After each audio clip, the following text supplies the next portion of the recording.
Good morning. I would like to call this meeting to order. Katie, would you please call roll? Mary Ellen Early.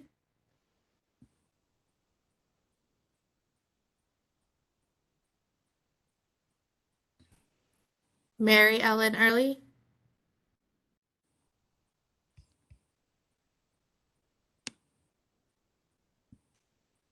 Ray Hernandez. Present. Dr. Maheta. Present. Sam Kabushian.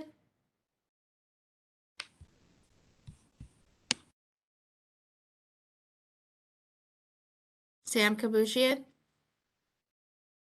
Michael Terry. Present. Cheryl Williams. Present. Vice President Goldstein. Present. President Guzman. Present. Thank you. I believe we have a quorum. Thank you. Item number 1, President's opening remarks. First, I want to recognize our new member, Dr. Preeti Mehta, who was appointed last month, who is filling in behind our longstanding member, Dr. Lewis. Welcome, Dr. Mehta. Would you mind just telling us briefly a little bit about yourself? Sure, absolutely. Hi, everyone. Nice to meet you all. I'm happy to be on the board.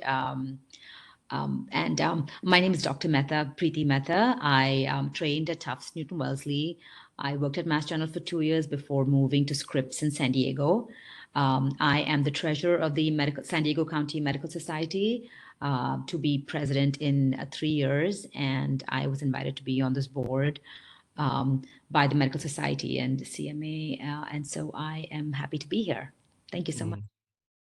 We're also very glad that you're here. I also want to recognize and thank Dr. Lewis, who brought a lot of energy to each of our meetings, and he provided invaluable input on many issues. We thank Dr. Lewis for your service to California consumers. We are definitely gonna miss you. Finally, let me go over some rules of the meeting. I want to ask everyone to please turn your cell phones to silent. This is an official business meeting of the Respiratory Care Board. You may notice board members as accessing their laptops, phones, or other devices during the meeting. They're using the devices solely to access the board meeting materials that are in electronic format. Public comment will be allowed on each agenda item, as each item is taken up by the board during the meeting. Under the Open Meetings Act, the board may not take any action on items raised by public comment that are not on the agenda, other than to decide whether to schedule the item for a future meeting. If you would like to provide comment, it would be appreciated, though not required, if you would provide your name and the organization you represent, if applicable, prior to speaking. To allow the board sufficient time to conduct a scheduled business, public comment may be limited. The board welcomes public comment on any item on the agenda, and it is the board's intent to ask for public comment prior to the board taking action on any agenda item. If for some reason I forget to ask for public comment on an agenda item and you wish to speak on that item, please raise your hand and you will be recognized. Are there any comments or questions from members at the moment? This is Reza, the board's counsel. For the WebEx public comment function, do we have a hand raise? Is that how public comment is taken? Moderator?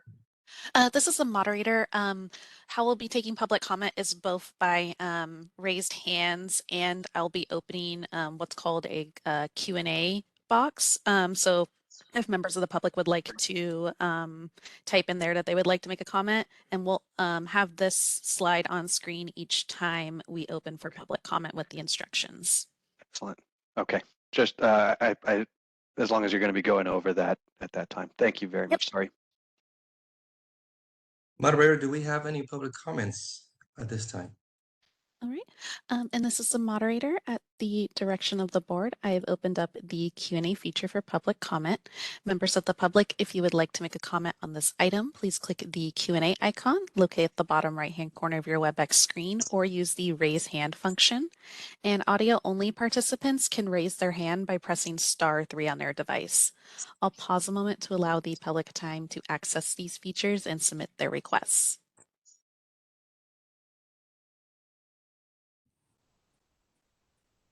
Mr. Guzman, I just had a quick a question. If I get an emergent page, I might have to take that. I mean, mostly won't happen. They know I'm in a meeting, but in case I get an emergent page, I might just have to excuse myself just for a second to just attend to that. Absolutely. Thank you. Thank you so much. Dr. Mehta, this is Reza, again, the board's counsel. If you would just let us know if you have to step off, I think that's fine. I think we'll still have a quorum, no problem.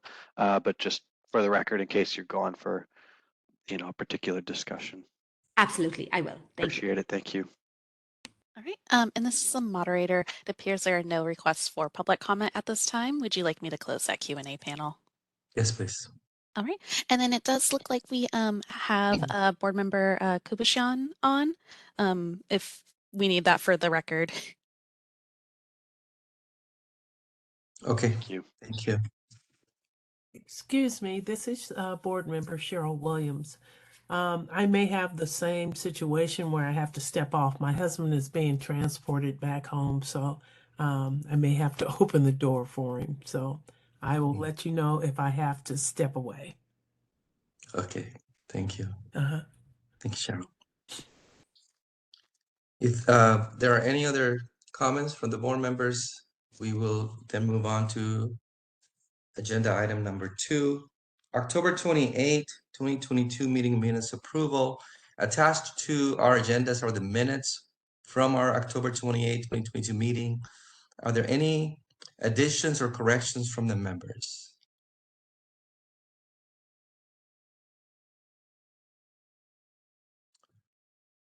Okay, seeing none, may I have a motion to approve as submitted? Motion to approve. I will second that motion. Thank you. Do we have any public comment, moderator? Again, sorry, this is Reza. All right, sir. For my benefit and for perhaps someone who's taken minutes, when you make a motion and a second, if you would identify yourself, that would be very helpful. Who made the motion in the second in this case? Sam Kabushi and I made a motion, and I think Michael Terry made the second. Appreciate it. Thank you. Thank you, Reza. Moderator? All right, this is the moderator, and at the direction of the board, I've opened up the Q&A feature for public comment. Members of the public, if you would like to make a comment on this item, please click the Q&A icon located at the bottom right-hand corner of your WebEx screen or use the raise hand function. And audio-only participants can raise their hand by pressing *3 on their device. I'll pause a moment to allow the public time to access these features and submit their requests.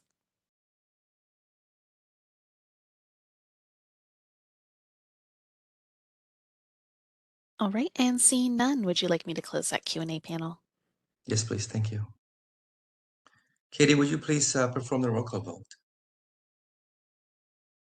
Ray Hernandez, Approved. Dr. Mehta, Approved. Sam Kabushian,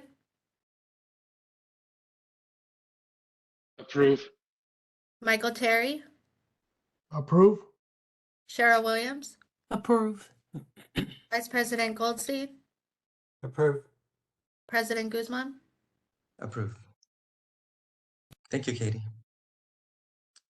The motion passes. Now moving on to number 3. 2023 to 2027 strategic plan approval. I am pleased to present the final version of our 2023-2027 strategic plan for final approval. It is also in your package.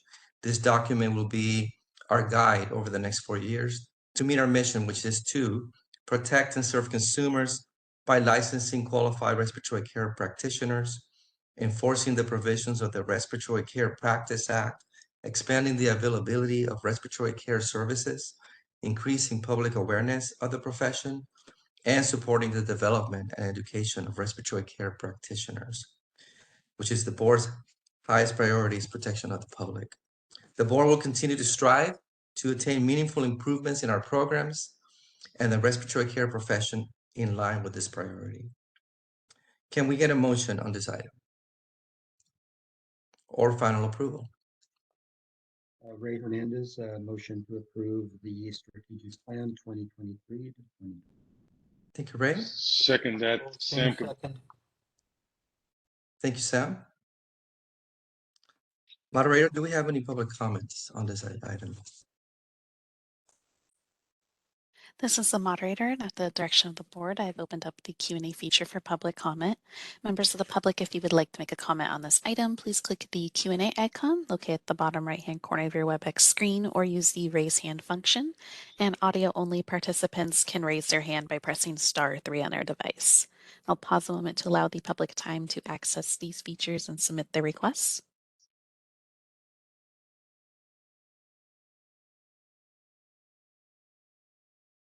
All right, and seeing none, would you like me to close that Q&A panel? Yes, please. Thank you. We would like to thank all our, oh, I'm sorry, before we get there. Katie, could you please call a roll vote? Ray Hernandez, Approve. Dr. Mehta, Approve. Sam Kabushian,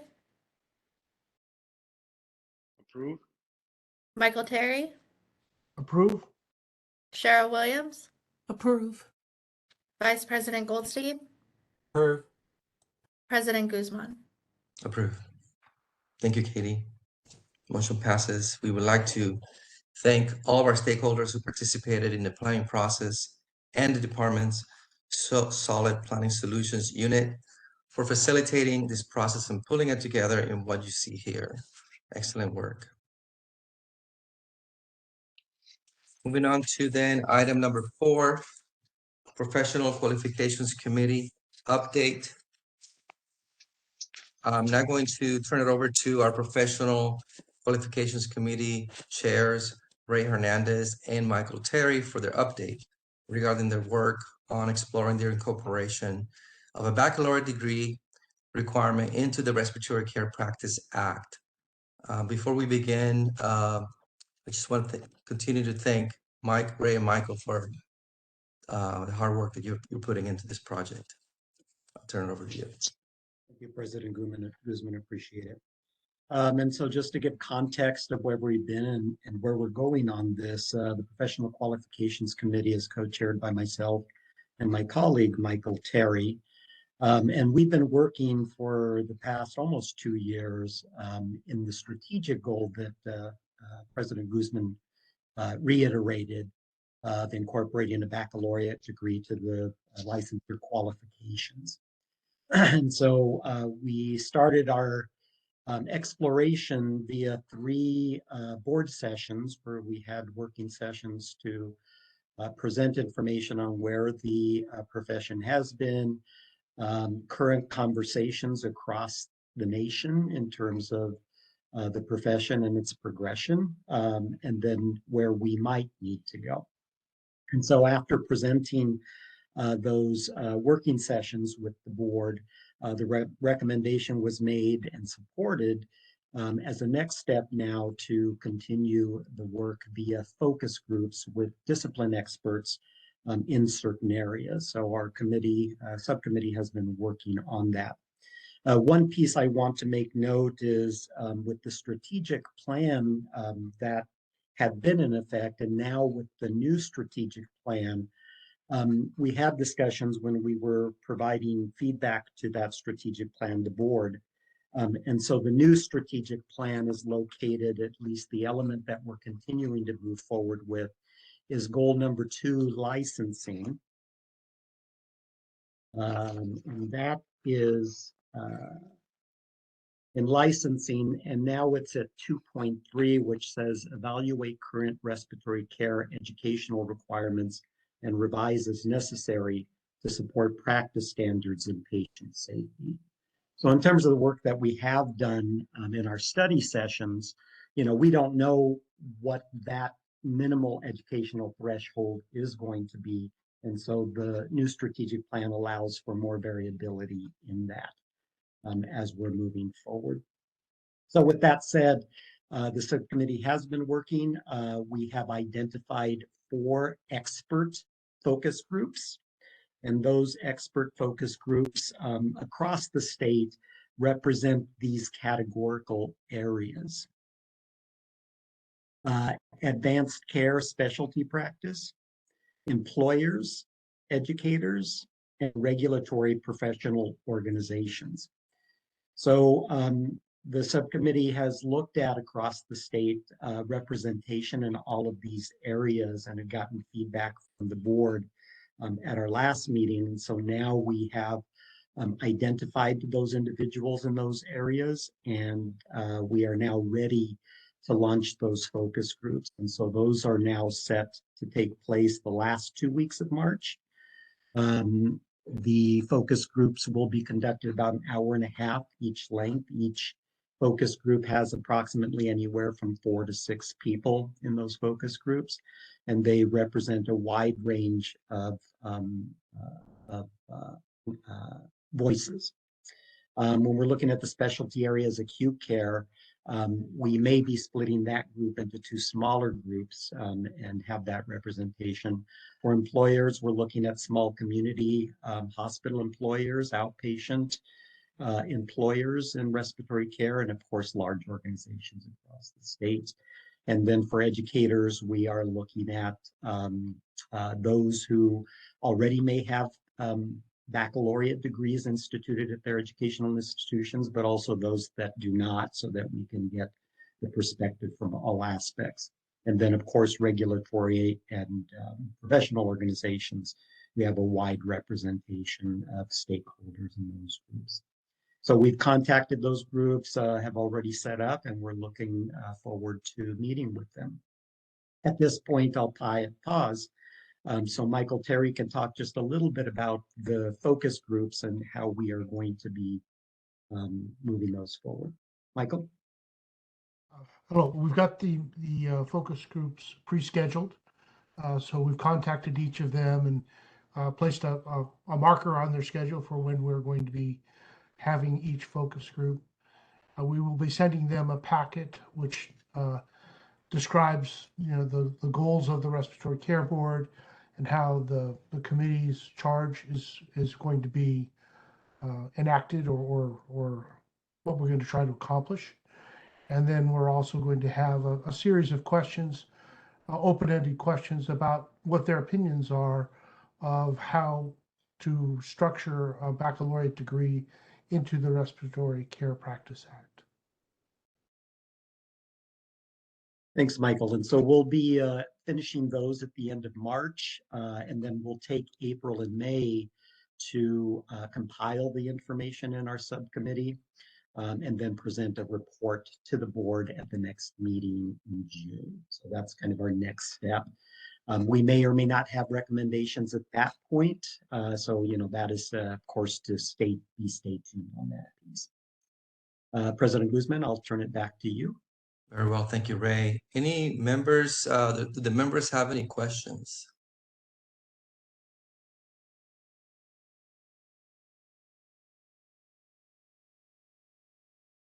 Okay, seeing none. Moderator, are there any public comments? This is the moderator, and at the direction of the board, I have opened up the Q&A feature for public comment. Members of the public, if you would like to make a comment on this item, please click the Q&A icon located at the bottom right-hand corner of your WebEx screen, or use the raise hand function. And audio-only participants can raise their hand by pressing *3 on their device. And it looks like we do have a request for comment from Denise Tugnaige. Denise, if you'll be given 3 minutes to speak and a 30-second warning. Please click the unmute me button when the prompt appears on your device.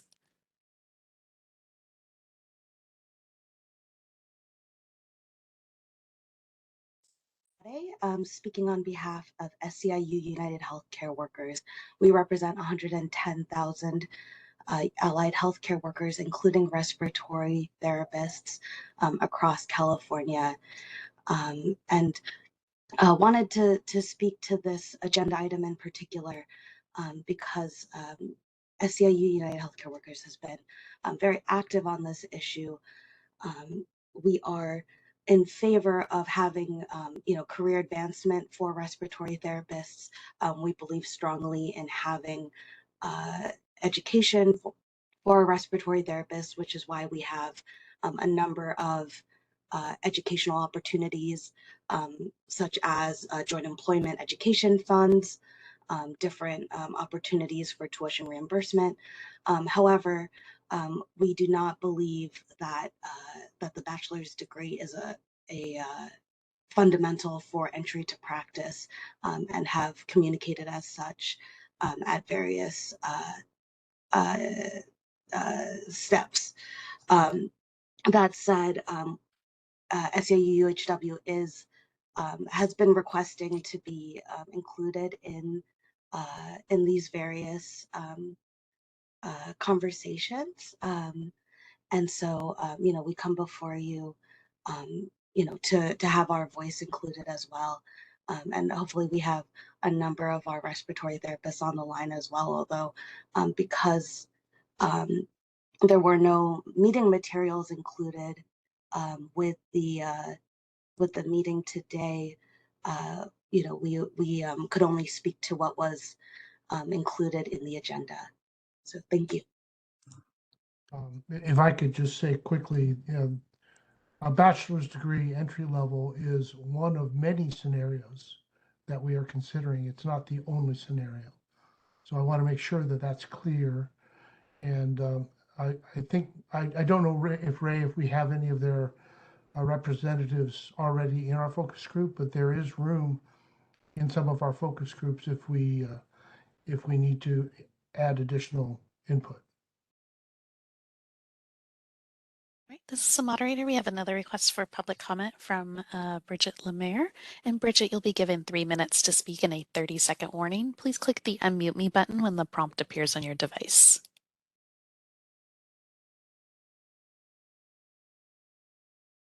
RT for 20 years, and I also believe in, advancing our skills and moving forward. But I know we have older RTs that, I'm glad you said that the bachelor's isn't only going to be like for entry. I just want to make sure we have like a whole grandfather thing in there, because I don't want older therapists to be worrying about losing their job if the hospital they work out implements it, getting a bachelor's and them not being able to go back to school because they've been in the field so long. Because, we already are short-staffed and low on admittance to schools right now, and we don't have a lot of bachelor degree programs available to even attend. And I do have my bachelor's degree because I want to advance, and it is important that we keep advancing our skills. And then my question is, if it's only 24 people, if you said 6 people per focus group, it doesn't seem like a big pool of how many therapists we have. And that's it.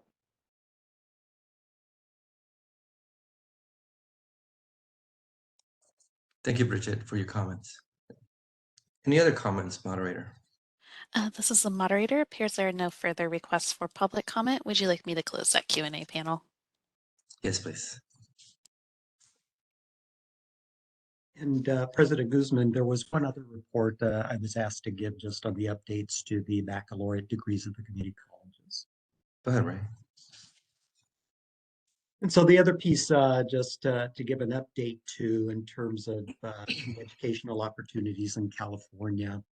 The state legislature did approve about 6 years ago the institution of allowing baccalaureate degrees to be offered at the community college level. And so 15 were piloted. About a year ago, the legislature sunsetted the pilot and allowed permanency for these 15 baccalaureate degrees in different sectors. About 40% are in healthcare, and of course 2 in respiratory care. And so now moving forward, all community colleges have the opportunity to apply to offer a baccalaureate degree, and the process allows for 15 to be approved twice a year. And so just to give you an idea, in the last cycle that just happened, 3 new respiratory care baccalaureate degree programs have been approved. And I reached out to them just to find out a little bit about how they're coming along. And so as we look at the list, we have Crafton Hills College down in Southern California. They'll be starting their program in spring 2024. We have West, here. We make sure I get the right name. We have West.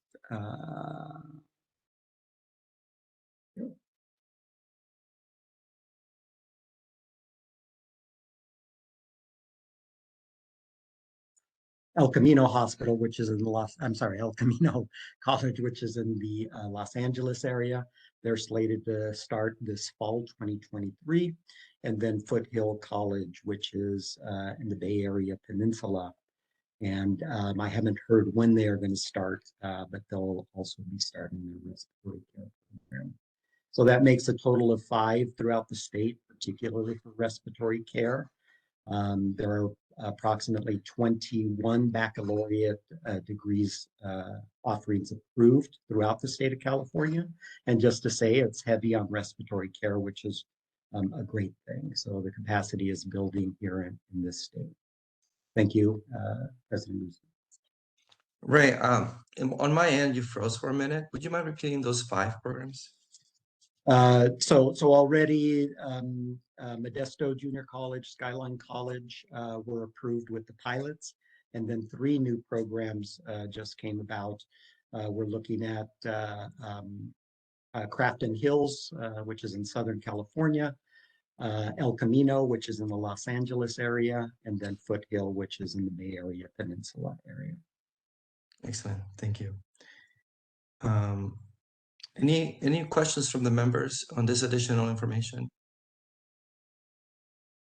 This is Cheryl Williams. I have a question. How many students have enrolled in, I actually have 2, have enrolled in those classes? And then what's going to distinguish the difference between those with that degree and those without? What's the distinguishing points there? Is it going to be salary? How do we distinguish those with the bachelor's and those without?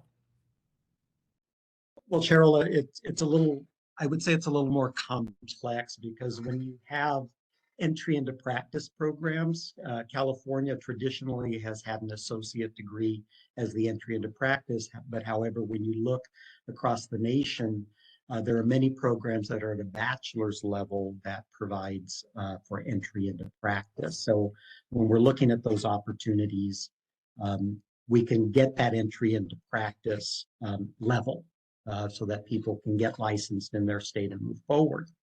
However, when we look at the elements of education and the time it takes, when we're looking at a bachelor's degree prepared graduate compared to an associate degree prepared, we're looking at these folks that are having to complete more units, and therefore they're completing more theoretical aspects to respiratory care. They may be completing more clinical practice in that case. And along with that, which is a bigger piece, is the general education often provides for a greater level of critical thinking and ability to do that critical thinking at the bedside for a bachelor's degree prepared compared to an associate degree prepared. I guess my thought is that there are a lot of people right now that don't have a bachelor's degree that are in respiratory care. So they have learned, because we know hands-on teaches you a lot more than book knowledge. So how are we going to distinguish or the differences between those that you say, I'm just going to get a bachelor's degree, so now I can go and I can practice? I don't personally, I don't see the difference between an associate's degree in the respiratory field. I'm a parent that had to give respiratory care to children or to my personal children, mine, I didn't have a degree in respiratory care, but I'm assuming that anyone that, Ricardo, who is a respiratory therapist, learned a lot from practice, more so than his books. So I'm just trying to figure out, we're adding another element. What's the difference in that element?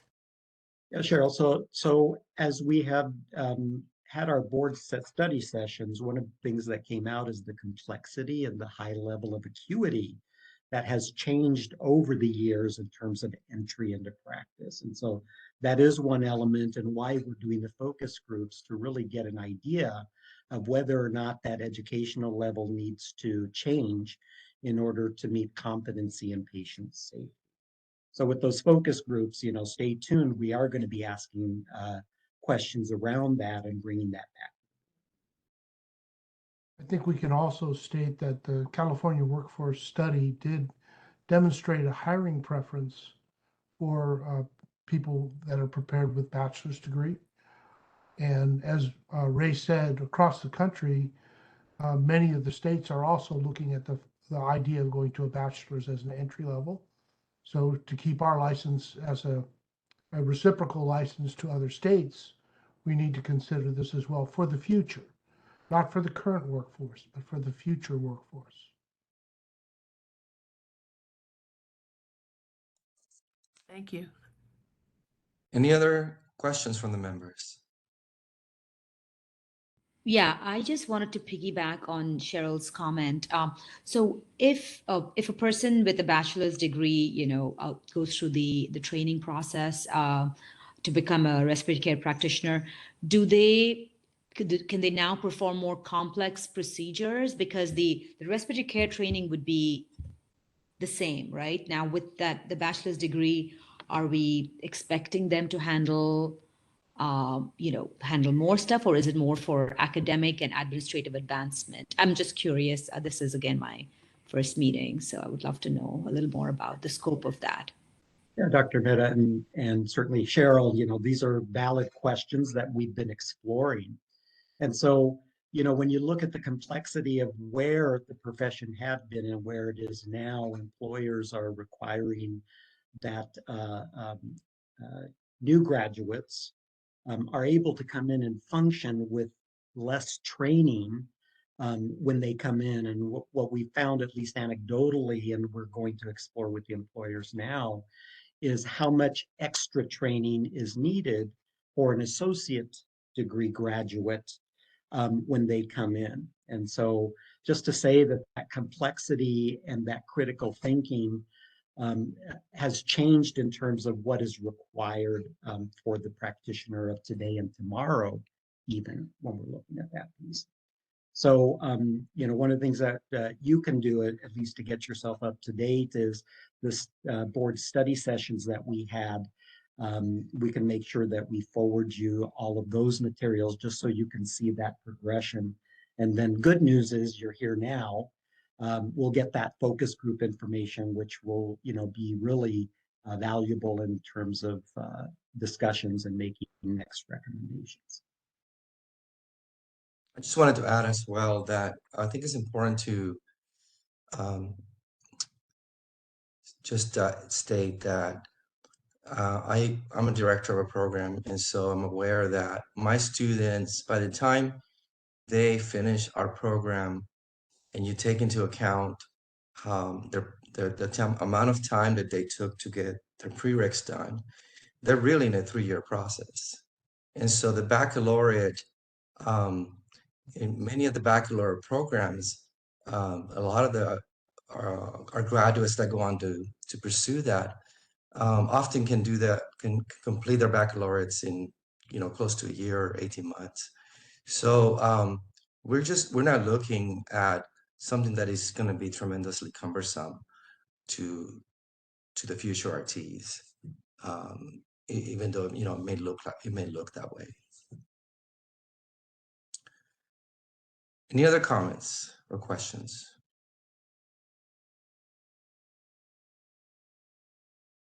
Moderator, do we have any public comments on this additional information? This is the moderator, and at the direction of the board, I've opened up the Q&A feature for public comment. Members of the public, if you would like to make a comment on this item, please click the Q&A icon located at the bottom right-hand corner of your WebEx screen or use the raise hand function. And audio-only participants can raise their hand by pressing *3 on their device. And it looks like we do have a couple requests for comments, so I'm going to go in the order that they were received. So first I have Hajar Williams. And Hajar, you'll be given 3 minutes to speak and a 30-second warning. Please click the unmute me button when the prompt appears on your device.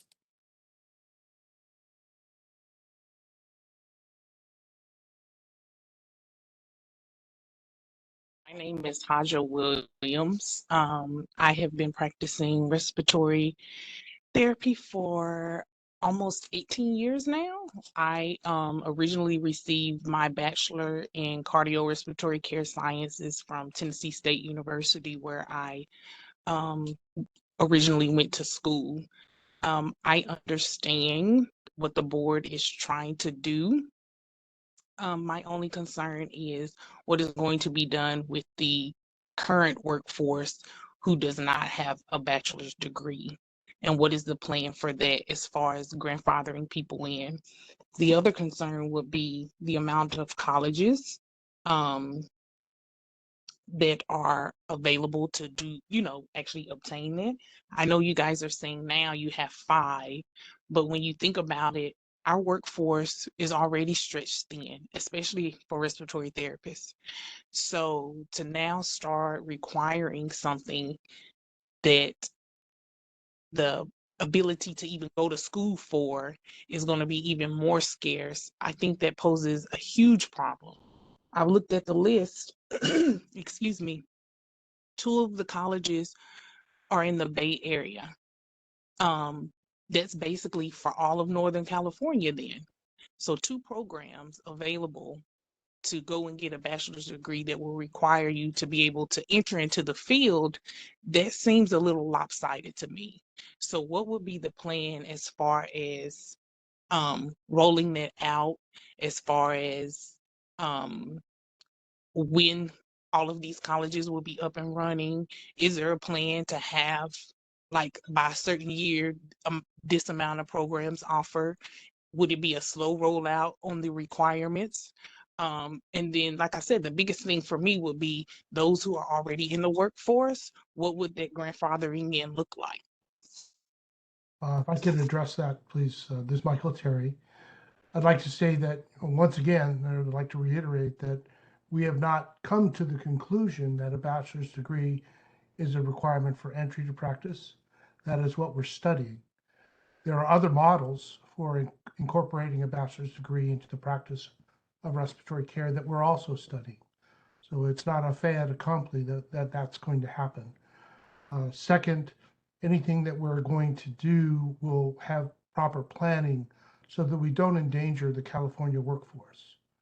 And that would include items like grandfathering in anyone who's currently licensed and having a stepwise implementation in the future. It's not something that will happen tomorrow. Maybe it'll be 5 or even 10 years in the future when we make a full requirement.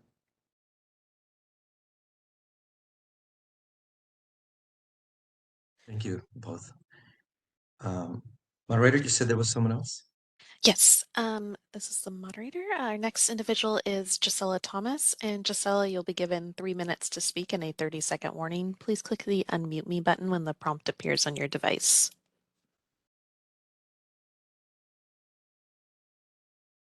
Good morning, everybody. My name is Gisela Thomas. I'm a respiratory therapist, and I have been, and I still am, a practicing respiratory therapist for 53 years. Like Ms. Hajar, I am also extremely concerned about the number of schools who will be able to teach respiratory therapists at the bachelor's degree level.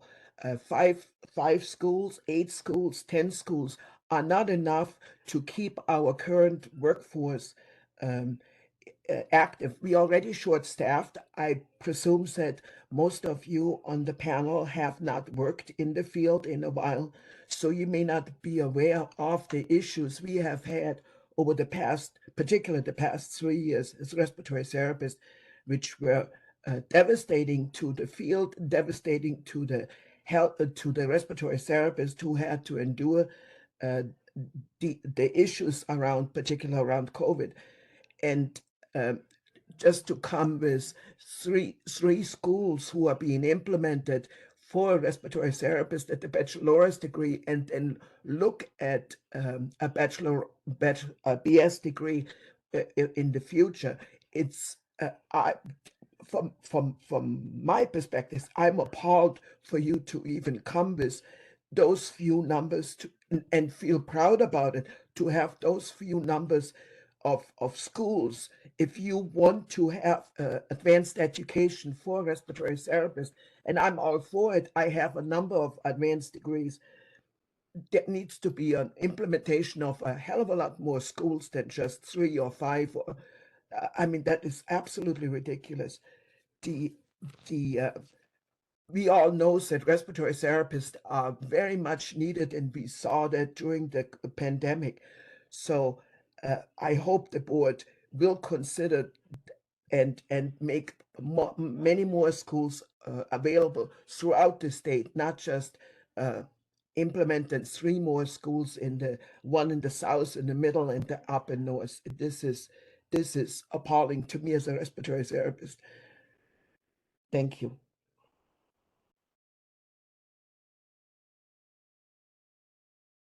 Thank you for your comments. I just want to respond to that and just remind the public that we are simply exploring the incorporation of the baccalaureate degree, and no decisions have been made.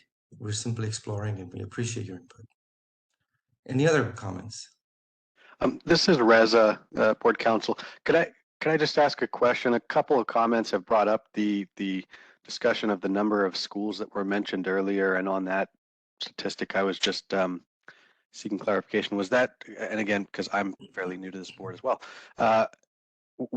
my understanding was that's just the number of community colleges that have recently been approved for these RC respiratory care bachelor's programs. And it's the number of schools out there currently is not limited to just those community colleges.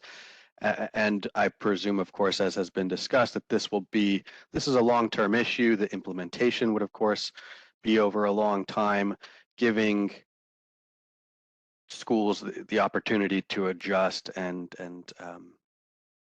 adapt to whatever is ultimately decided. Again, as has been reiterated, not that this is a foregone conclusion, but I just wanted to come back to that statistic. The number of schools that were described earlier was just community colleges, and that's a brand new thing. So presumably that could expand as well, in addition to, I would imagine, what UCs, CSUs, private schools that may offer. Okay, thank you very much.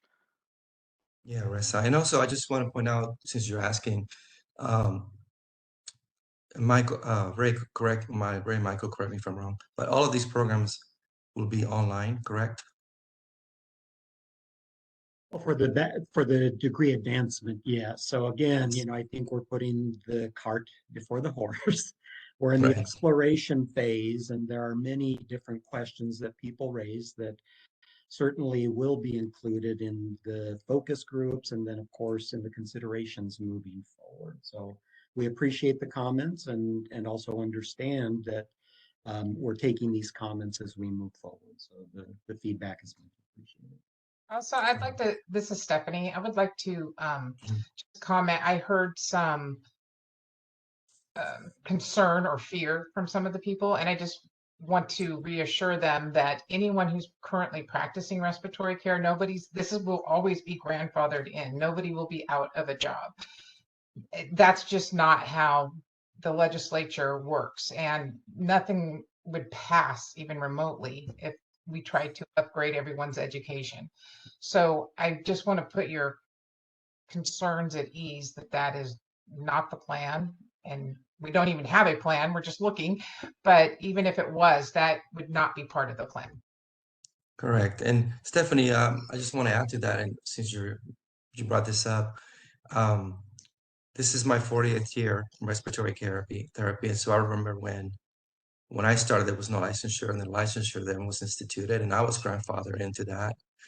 And then over the years, over the 40 years, our profession has grown and has changed, and this board made changes that supported and reflected those changes. So recalling when there were programs that were entry-level one-year programs that where RTs could become or people could become respiratory therapists in 1 year, and over time realizing that that was not enough training, that evolved into eliminating those and requiring an associate's degree. And then many conversations went on about the advanced credential, and it took many years before that change was put into place. And so here we are, just continuing just to talk about what's the next thing for our profession. And Exactly. and the board In has each been very, go ahead. And in each of those phases, everyone was grandfathered in. Nobody had to, in fact, not only that, we made provisions for reciprocity so that other people from other states were also grandfathered in too. So if they came in with a one-year degree and we had an associate degree requirement, but they got their one-year program prior to that date, they were counted just like everybody else. So nobody is left out. We don't want that. We recognize we need respiratory therapists here to meet the demand. Thank you, Stephanie. Moderator, are there any other comments from the public? This is a moderator. We do have a few more comments. I'm going to go with our person who typed in Q&A, since that was first, and then I'll go back to the raised hands. So first we have Crystal Craddock.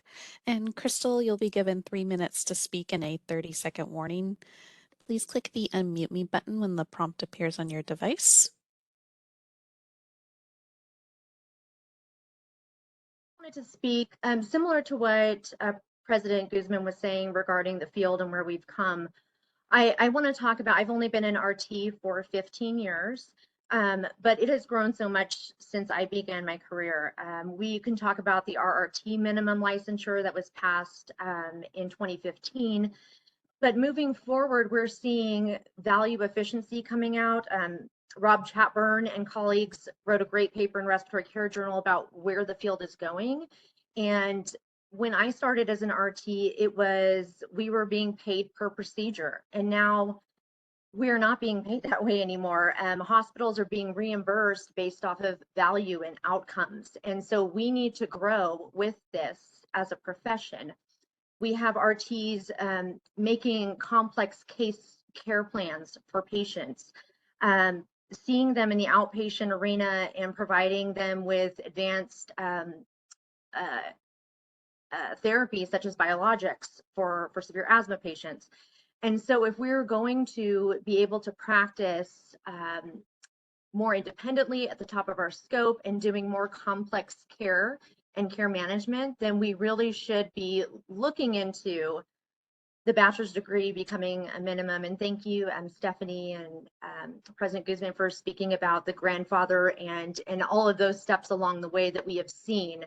And this just being another one of those that thank you all for exploring, and that we may, have to come to when the field of healthcare and health reimbursement has been changing so much and is changing, and we really do need to change with it. And thank you so much for letting me speak. Thank you, Crystal. Anyone else, moderator? This is the moderator. I have Gisela Thomas again. And then Gisela, if you'll be given 3 minutes to speak and a 30-second warning, please click the unmute me button when the prompt appears on your device. Again, this is Gisela Thomas. Again, my concern is not about increasing educational levels for respiratory therapists. I've been in the field 53 years, so I know the necessity of it. But at the same time, there are not enough educational institutions. There are not enough trained there are not enough educational institutions to prepare respiratory therapists for that complex job they have to do. Therefore, maybe there should be some additional planning, more planning going into the educational level and going into reimbursement. Like was pointed out, respiratory therapists are not being reimbursed at the level they should be, or the work the respiratory therapists are doing is not reimbursed at the level it should be. Maybe that is something the board should address, and make that bring that to the table rather than just that's all. I have not prepared. I'm talking freely here because I'm just really upset about that, adding 3 schools to a program that to respiratory therapists who they're not enough in right now. We don't have enough respiratory therapists. Thank you. Thank you, Gisela, for your comments. Moderator, additional comments? This is the moderator. I have a couple raised hands, so I'm just going to go in the order that they show up on my screen. So first I have Hajar Williams, and Hajar, you'll be given 3 minutes to speak and a 30-second warning. Please click the unmute me button when the prompt appears on your device.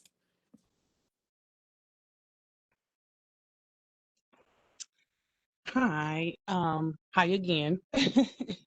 One of my first questions is, do the general public have access to the focus group information? I know that was offered to someone who has spoken about it earlier, but is that located in a place that we can all see it and access it to be able to read it and see what information is being put out there and what is being obtained? And then second, I totally agree about where our profession is going and wanting to elevate, but that also comes with a lot of things that I think the board should be looking at as well. If you're going to look at, requiring a bachelor's degree for entry, have anyone thought about starting looking at potential practitioner patient ratios? Because if we're going to raise the standard in one area, then we should start looking at raising the standards of what employers are able and capable to do with respiratory therapists. So I just think this is so much bigger. Again, I'm not against it or opposed to it, but I just think it needs to be looked at it in a different, in a bigger lens, require more. Then I think we should have more things in our corner to back us as practitioners. I will start with the first question. The first question regarding whether the information is available to the public. Right now, the information is not available to the public. That's why we have a committee working on it. It's a committee of 2 members of the board, along with other people they pulled from the public to gather information and put it together and then report it to the board. So at the time the other board members see it is the same time that the public would see this information, and it would be open for discussion and debate. And as far as the second question, I will see if anyone else would like to respond to that.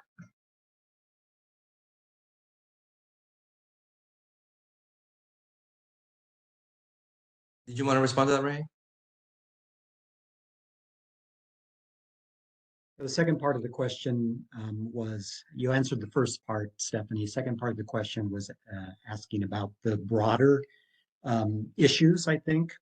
So with that said, again, in the focus groups, we're looking at not only what are going to be the minimum licensure requirements, but then if there were any proposed changes to those licensure requirements, then also other issues concerning that and a timeline for those would also be included. So again, we're at the exploratory phase.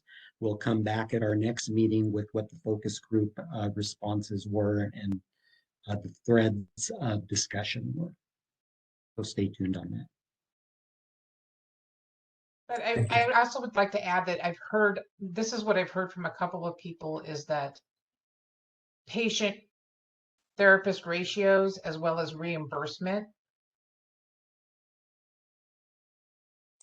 I'm glad you raised those points, because I think that's an important piece of this, because it's not only I guess, raising the education levels, but that is also an important piece that we have tried somewhat in the past and have not been successful in pursuing that avenue. But as more things are coming up today, I think that is an avenue that perhaps the board should consider exploring as well. If I could add quickly, I believe in the strategic plan, there was something to have the board explore language in Title 22 to address some of those concerns. So that is within our strategic plan that we just passed. It is an issue separate from professional qualification, but it is being addressed by our strategic plan.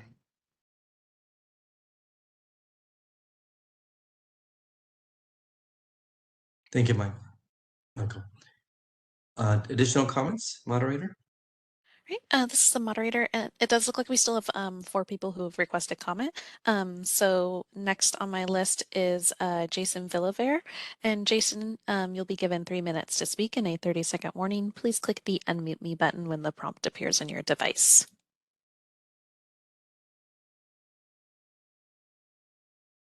Can you guys hear me? Yes, we can hear you. Okay, thank you. So good morning. My name is Jason Villaver. I'm a respiratory care supervisor at Kaiser Santa Clara in the Bay Area.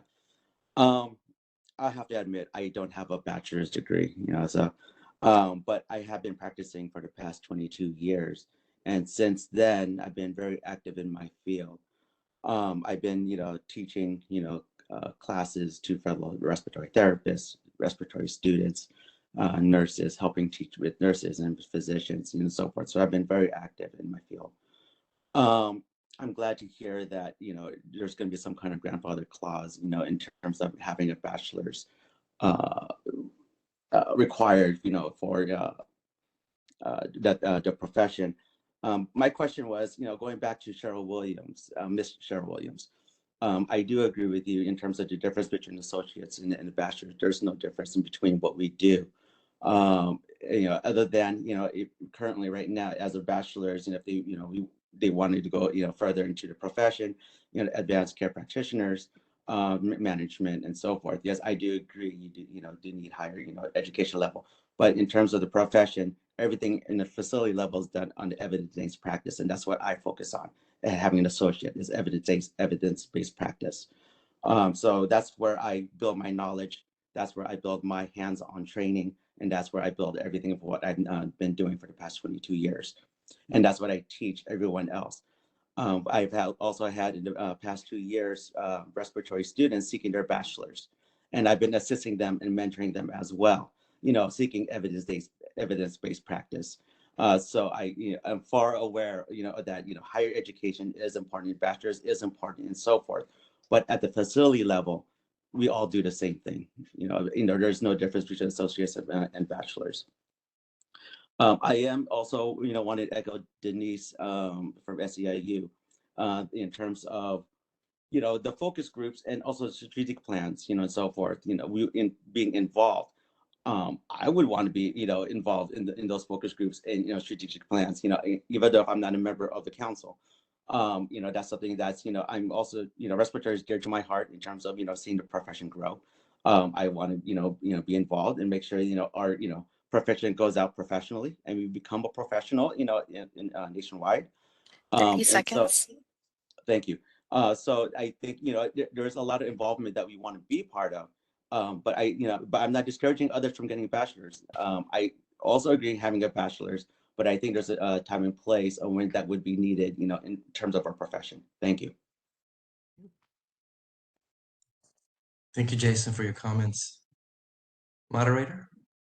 All right, this is the moderator, and next I have a call-in user, call-in user 6. For you, you're going to be pressing *6 on your device to unmute. It should give you a prompt in just a moment to unmute yourself.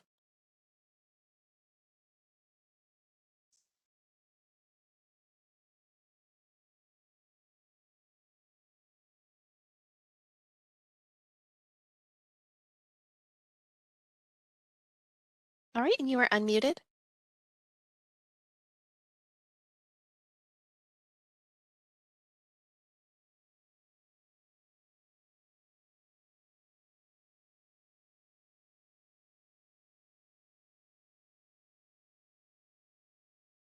This is the moderator for our call-in user. Unfortunately, it doesn't sound like I'm able to hear you, although it does look like your microphone is muted or unmuted, I should say. Can you try muting Hello? yourself again? Oh, Can you now hear we can me hear now? you. Yes, I can hear you. Okay, sorry. No worries. Go ahead. I'm kind of new to this, but my name's Erica Chinchilla, and I'm a respiratory care practitioner. I work for Kaiser, and I've been a respiratory therapist for 21 years now. I prepared a statement from my heart, and I hope it gets received appropriately. I'm just going to go ahead and read it, if that's okay.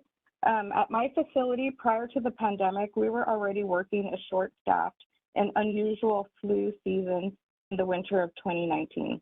As the pandemic hit, the majority of our shifts were requiring 8 to 9 respiratory therapists, yet we were often left with 5 to 7 on a 12-hour day shift, and many times only 3 to 5 for a 12-hour night shift.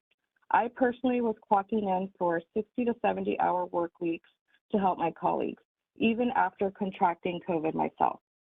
I felt obligated to continue the care for our critically ill patients and to also support the doctors and nurses who relied on our expertise in advanced respiratory care.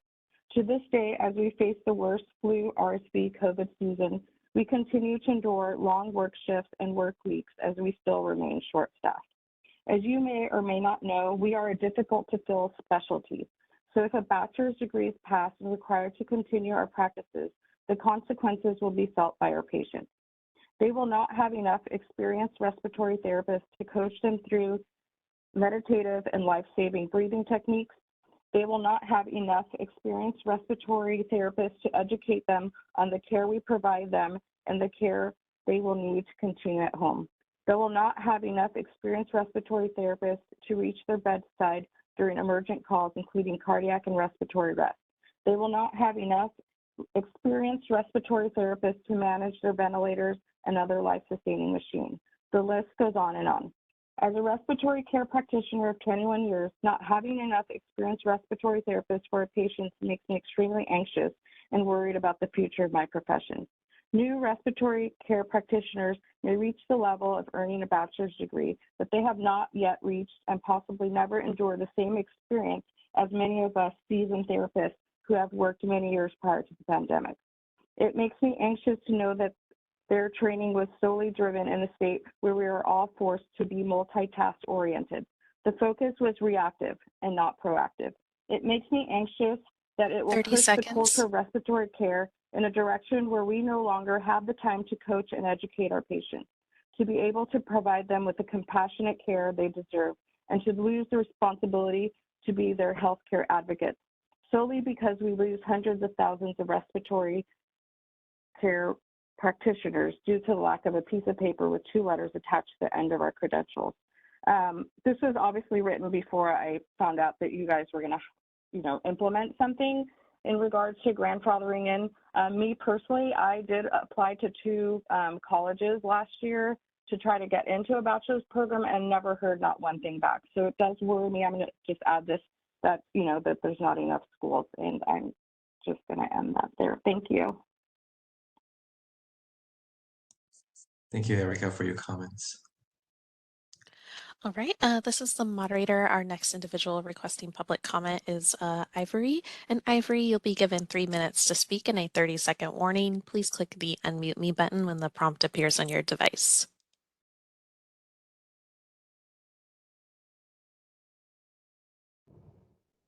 Hello. Hello, you are unmuted.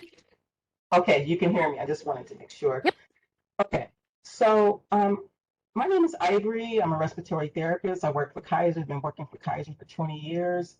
And I just wanted to have a comment on this bachelor's degree requirement. I'm here at work, and I asked my fellow respiratory therapists, and it's not that anyone's against additional education, but we have concerns about a mandate to make it a requirement. When I look at it, I'm looking at the other, I think about the other people who work in home care, people who are travelers, people who are working subacute, teams who work in telehealth, so there's different, ways that people are practicing. And so there's just that concern here when we go back and we ask these people, everyone, to get a bachelor's degree. A lot of the people in the department already have advanced degrees, whether they're bachelor's or master's degree. And so one of the concerns was like, do I have to go back if I already have a bachelor's to get another bachelor's? I think you've answered that. But at the same time, there is that concern considering where we are right now, just coming out of a pandemic that was just released on February 28th of this year, the COVID-19 pandemic by the governor for the state of California. And there's even talks of a lot of economic stress that people are under regarding layoffs and just stress in the workplace and increased workloads. So just the timing of having this conversation um, added to the stress of some of my fellow coworkers. One of the things I do want to point out is that Dr. Mehta, what she stated in terms of what would that mean for the respiratory therapist in terms of additional job tasks that they would be able to perform. I think that is something that should be really, zeroed in on and addressed, because are you having conversations with physicians to say, listen, let's talk about the task or the additional responsibilities that a respiratory therapist can take on, and how do you get that streamlined in a way that it becomes maybe a certification of some sort, that you can take a best practice and turn it into some sort of certification, so that the medical community, physicians and other organizations can say, listen, if you have a need for your respiratory therapist would be an excellent to perform these tasks, and we're even encouraging certification. Otherwise, it gets lost, and you have a lot of different respiratory therapists, a lot of different organizations that are doing different things, but there's nothing tangible that you can, just hold on to, except for if you're communicating through a physician or asking your physician or your pulmonologist to contact another organization. There's nothing really tangible that really, helps the whole group of RTs 30 seconds. as a whole. And so I think there should be, education should be encouraged, but it should be structured in a way that it's tangible and that people can look at it and say, hey, I want to learn that. Hey, that would be good for my organization, that type of thing. So it's just not an additional degree that doesn't have anything tied to it. And I do think I think the timing of this is just not good for our teams. Thank you. Thank you, Ivory. Just want to address just one thing regarding your coworkers and the fear. As we have stated before, the current workforce would not be affected by any future changes. Those that are already working aren't going to be made to do anything. This would be, if it ever came to pass, it would be for future RTs entering the profession. So the current RTs will not be affected in any way. Any other comments? This is the moderator. I have a request from an individual logged in as Matt. And Matt, you'll be given 3 minutes to speak in a 30-second warning. Please click the unmute me button when the prompt appears on your device.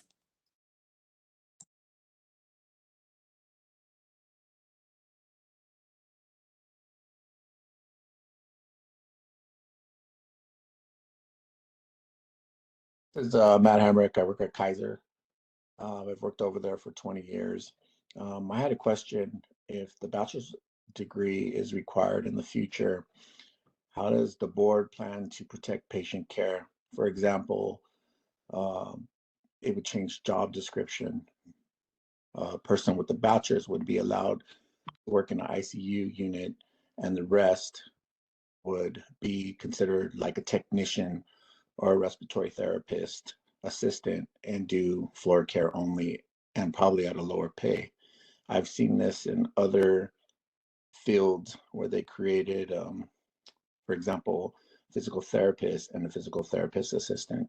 How does the board plan to protect patient care if that's endorsed?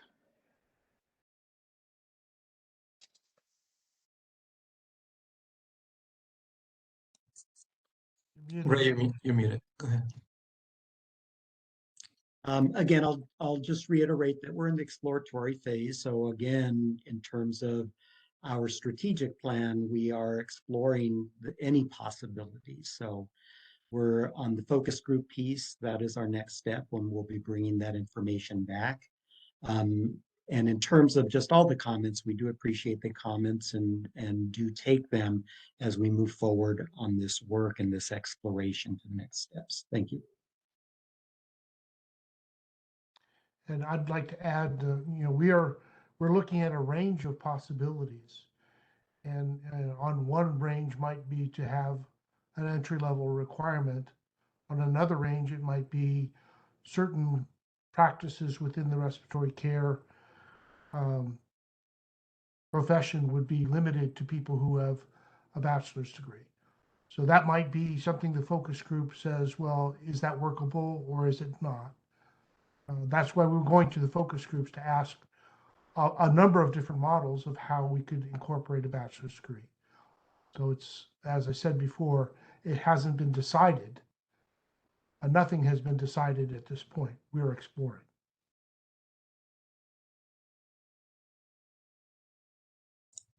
Moderator? This is the moderator. Appears there are no further requests for public comment. Would you like me to close that Q&A panel? Yes, please. Thank you. I'd like to thank those of you in the public that attended this morning and have shared your thoughts about this issue. We're grateful for your engagement. We want to encourage you to continue to stay engaged. We need your input. The board isn't looking to do this without consideration for all the everyone involved. And so again, as we explore this, it is important that you remain engaged. And we've been actually talking about this for over a year in our meetings. I think the board is doing the responsible thing in bringing this topic to light as, speaking, conversations about advancing our profession has been going on for many years. As many of you know, the ARC proposed that on a study that was done years ago, and every professional organization is discussing it. So I think it's appropriate and important that we as a board also explore it. Again, including inviting everyone to be a part of it, so that we can move forward with plans that are prudent and responsible. So thank you again for all of your comments. They will be on the minutes, and so they're definitely you've been heard, and so we appreciate you being here. Let's see. I think at this point, I just want to thank again Ray Michael for the work that you're doing and just exploring all of these issues. It's a lot of effort, and we appreciate what you guys are doing. We'll continue to do. Moving on to item number 5, legislation of interest. I'm going to have Christine present this item, and then we will address each legislative bill one by one for motions, discussions, and public comment. Christine? Good morning, everyone.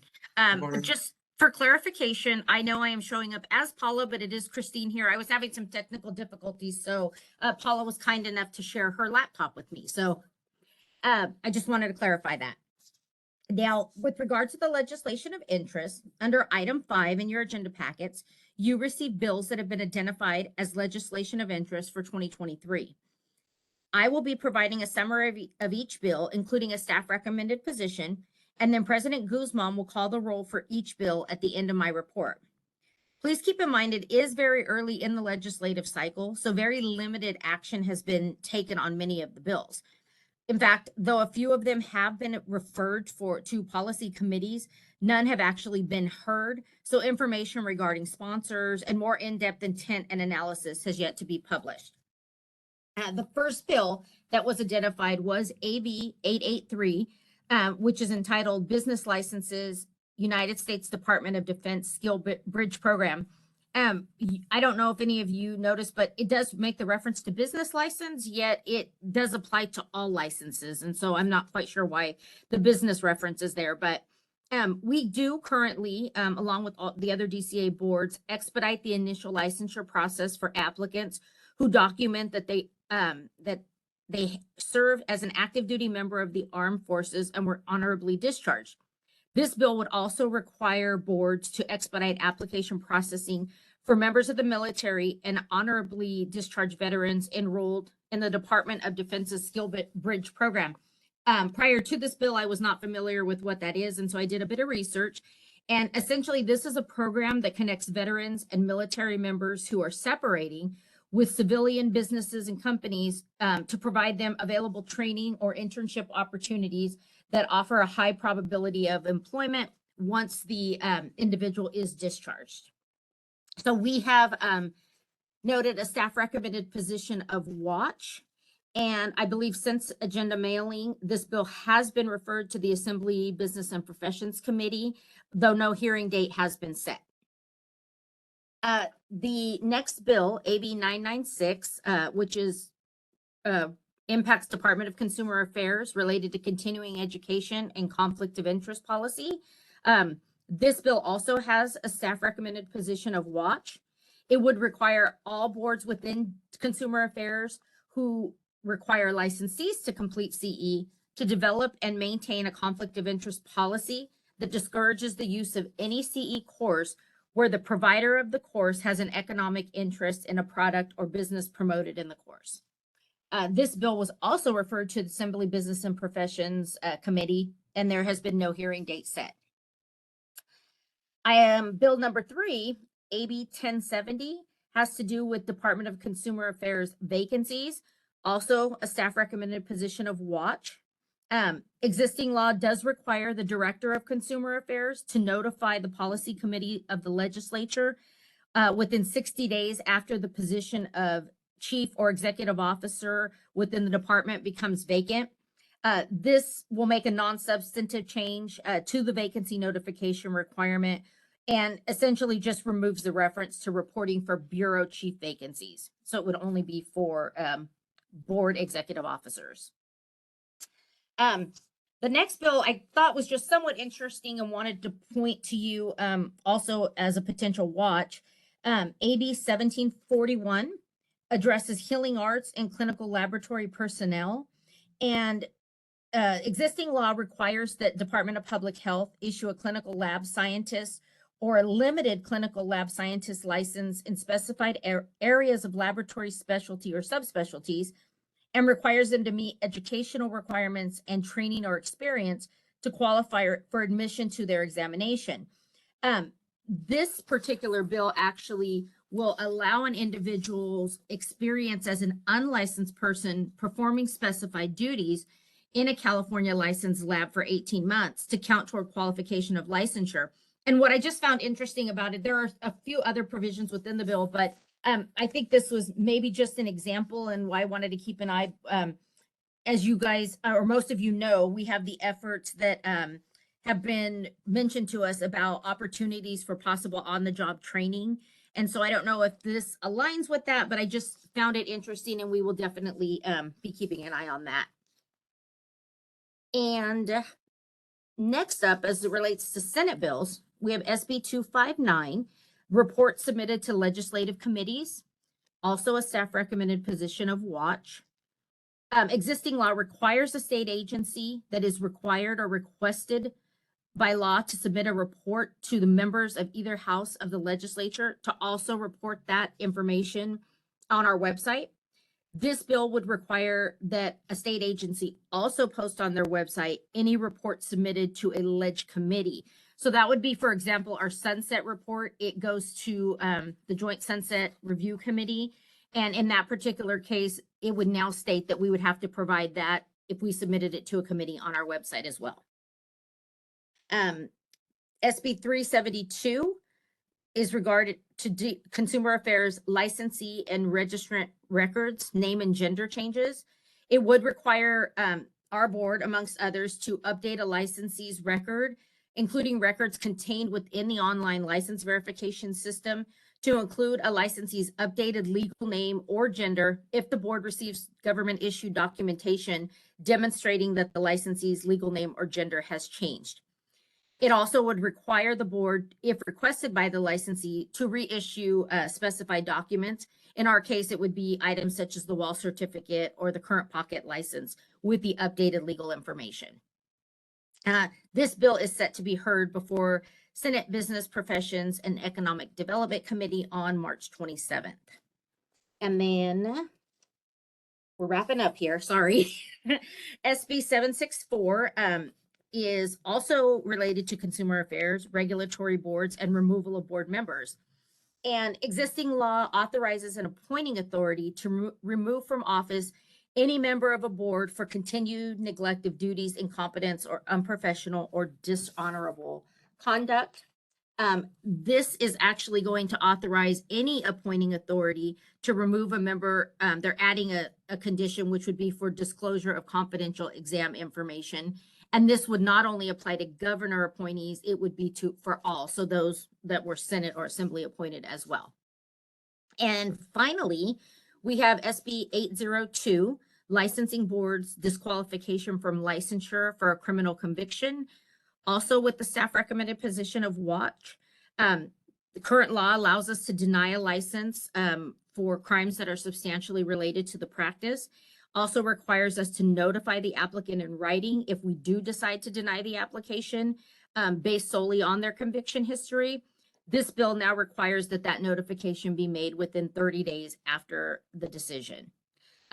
And it is set to be heard before the Senate Business and Professions and Economic Development Committee on March 27th. So if there are any questions regarding any of the bills, I'd be happy to answer those. If not, I will turn it back over to President Guzman to address each bill for motions, discussion, and public comment.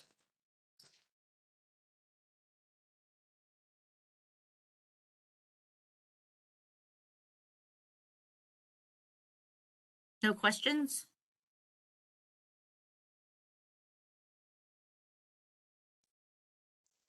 This is the moderator, President Guzman. I think you're muted.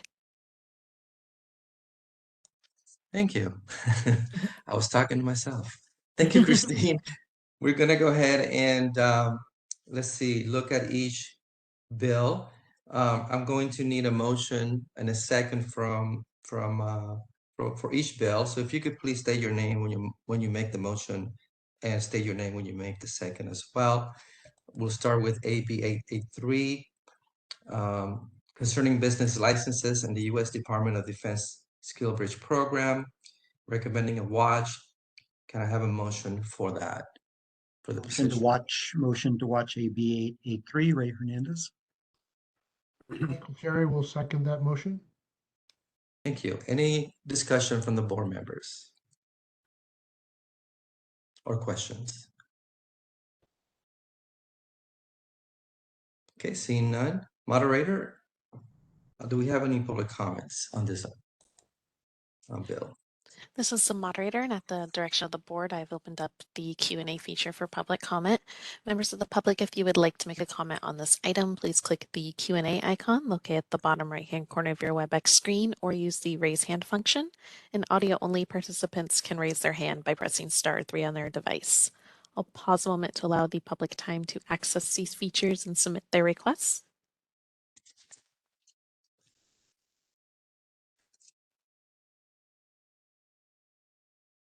All right, and seeing none, would you like me to close that Q&A panel? Yes, please. Katie, would you please take a vote by roll? Ray Hernandez, Aye. Dr. Maheta, Yes. Sam Kabushian, Aye. Michael Terry, Aye. Cheryl Williams, Aye. Vice President Goldstein, Aye. President Guzman. Aye. Motion passes. Moving on to AB 996 concerning DCA entities establishing a conflict of interest policy as it relates to continuing education and its providers. Staff recommends a watch position on this bill. Can I get a motion for a position on this bill? Ray Hernandez. Go ahead. And to approve. Second, Ray Hernandez. Thank you. Any discussion? Hi, this is Dr. Mehta. I would actually like to recommend support if amended.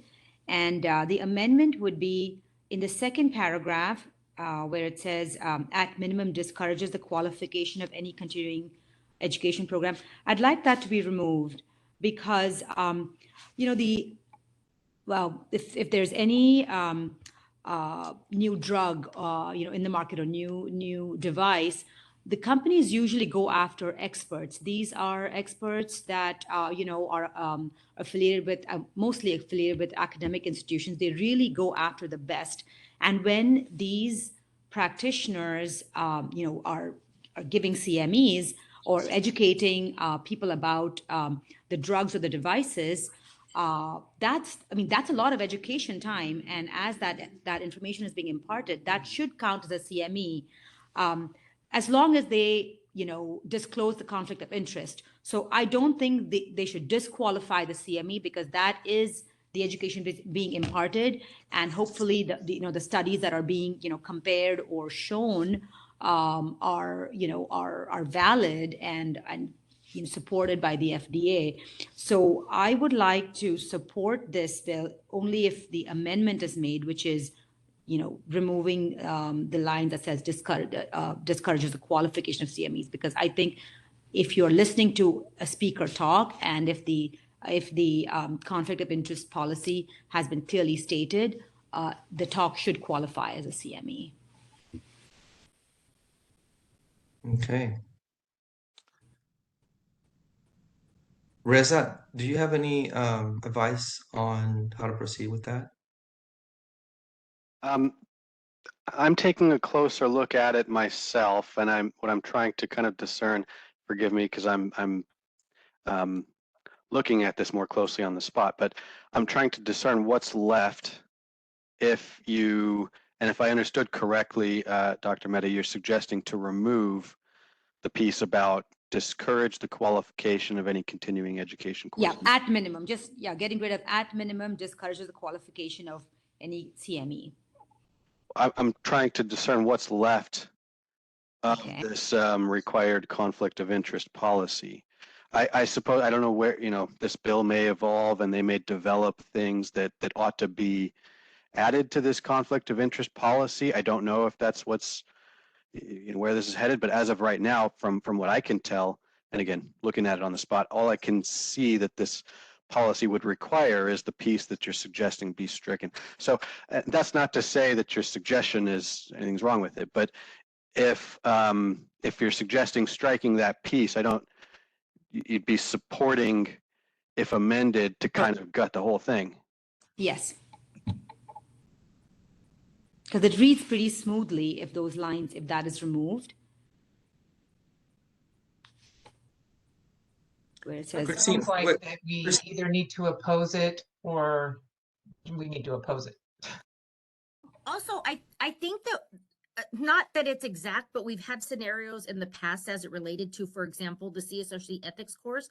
I do believe that it's trying to ensure that boards don't require specific courses where there may be some type of interest for somebody that's making that type of a decision. And I do know in those cases, or if there's ever a question, it's not that the CE wouldn't count, but I believe that more importantly that the board member, he or she possibly recuse themselves if there appears that there may be a conflict. That's how I interpreted it.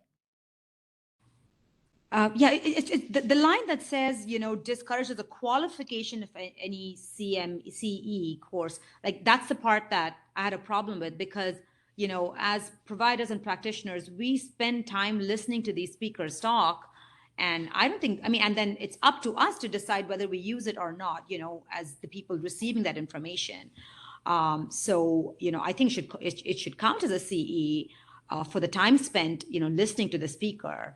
As long as the conflict of interest is mentioned right off the bat, which it mostly is, so. Mm-hmm.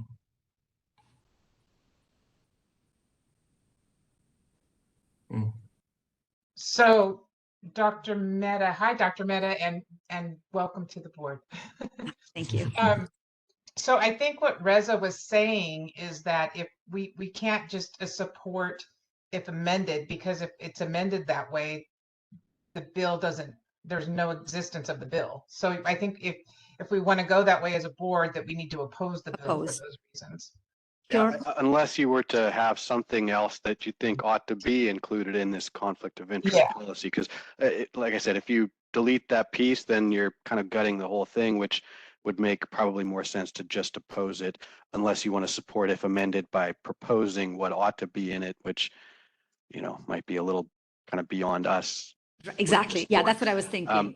And then also, you know, what's again, kind of piggybacking off the earlier comment, what I kind of presume to be the intent here is somebody kind of using a continuing education course as basically a pretext to market their product or device and kind of push their commercial product in the guise of it being a legitimate, established, you know, approved continuing education kind of thing. Kind of, you know, marketing masquerading as a CE. And I hear that the issue that you're describing, it you know, as is, it might kind of, there's a niche of people who are going to be negatively impacted, and they're not really, you know, they don't really fall within the intent to, you know, exclude those who are kind of using these CE programs in a bad way. But Reza, I have a question. So where it says that on the last paragraph that the bill will require those entities to develop blah blah blah, and then it says discourages the qualification. So the word discourage is not prohibiting it, right? that's correct. And also, I should correct myself. I was saying if you cut that one piece, there's not much left. Technically, what would be left is that they have to establish a conflict of interest policy. And so that's at least something, but it's not telling these CE providers that their conflict of interest policy has to discourage this type of behavior. So there is something left, but the very specific issue that this legislator had in mind with this bill is kind of. Yeah. And, you know, And so- also, go ahead. Sorry, go ahead. No, you first. Yeah, you know, I mean, to qualify as a CE, I mean, there are some pretty stringent, you know, criteria for that qualification. So, so it's not like, you know, a marketing gimmick can just be can be made into a CE. There's, you know, there's stuff that you have to go through to make sure that you qualify as a CE already. So the chances of you know, a conflict of interest, you know, or rather a person speaking for a drug or a device, you know, as a marketing gimmick, it's very different from when they speak for, you know, for a CE course. That there's already a level of, you know, a sieve that they have to go through, a level of, you know, competence they have to go through to qualify as a CE, and you know, and all they have to do is disclose a conflict of interest. So that's where I'm a little confused as to if they're already, you know, if this speaker has already, you know, kind of gone through the, you know, CE qualification and just mentions the conflict of interest, why does this carry at all? You know, marketing gimmick cannot guise as a CE because of the stringent CE qualifications. Now, Reza, there's a likelihood that this bill is going to be modified, right, at some point? There's a possibility, I would say, a likelihood. I couldn't say that. Christine, will we see it again if it is? I'm sorry. Yes, we will continue to monitor it, even if it is a watch, of course.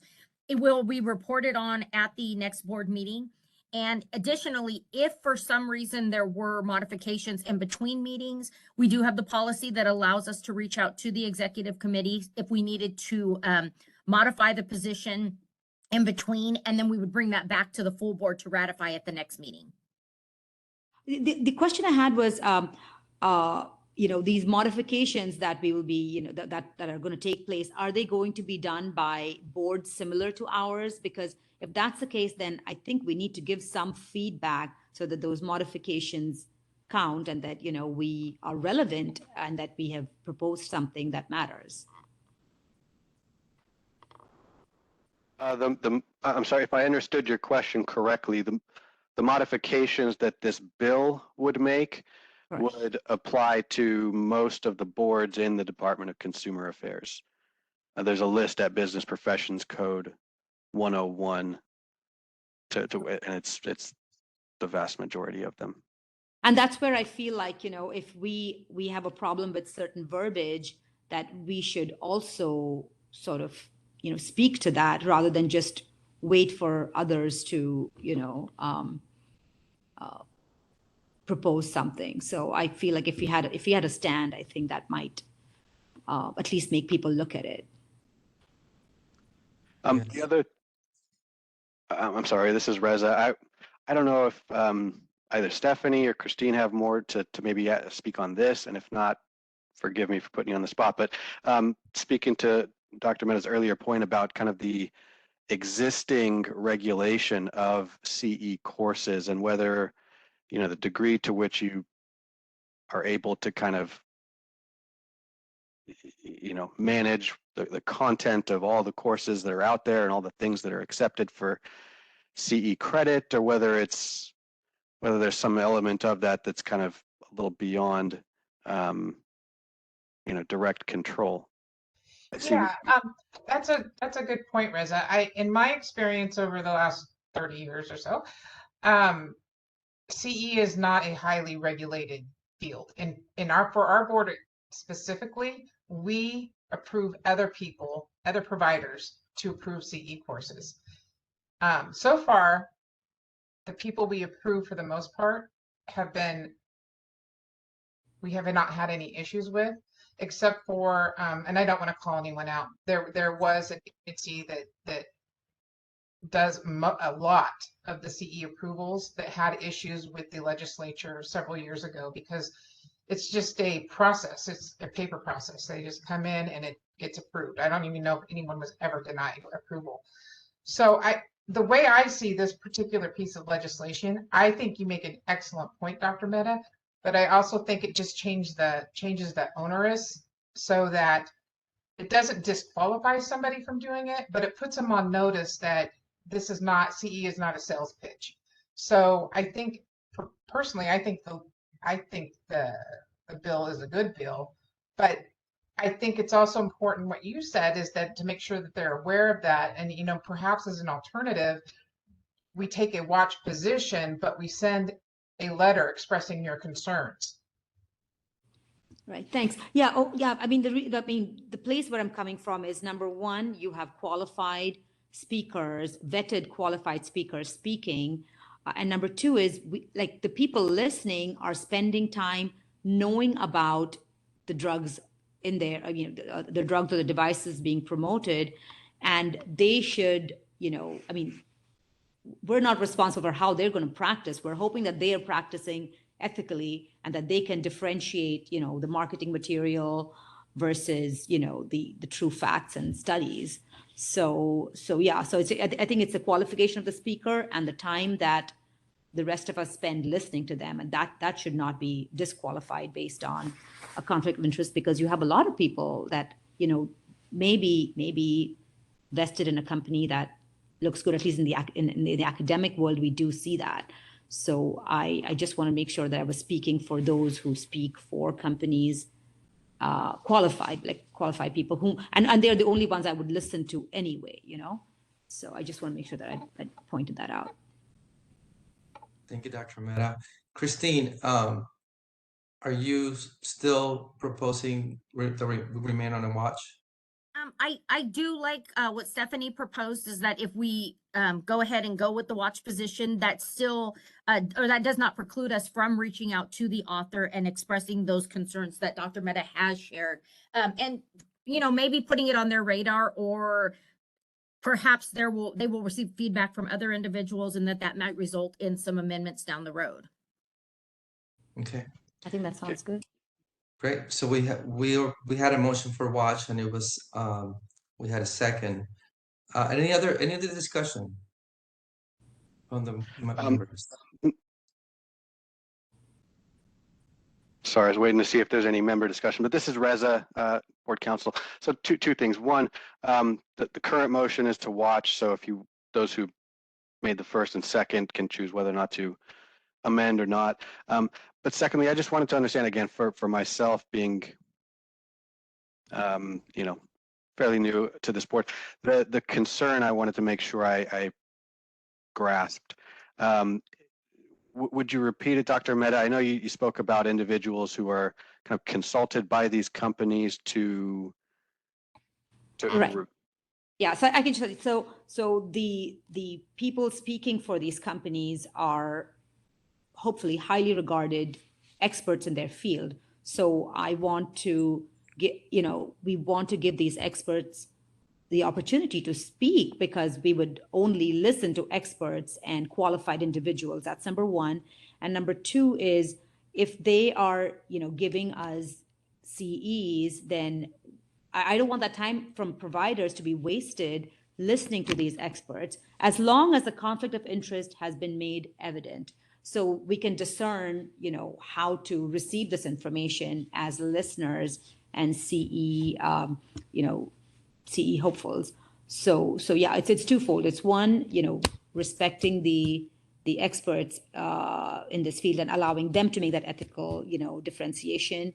And number two is not wasting the time of providers getting this information and giving them the CEs, as long as the conflict of interest policy has been made evident.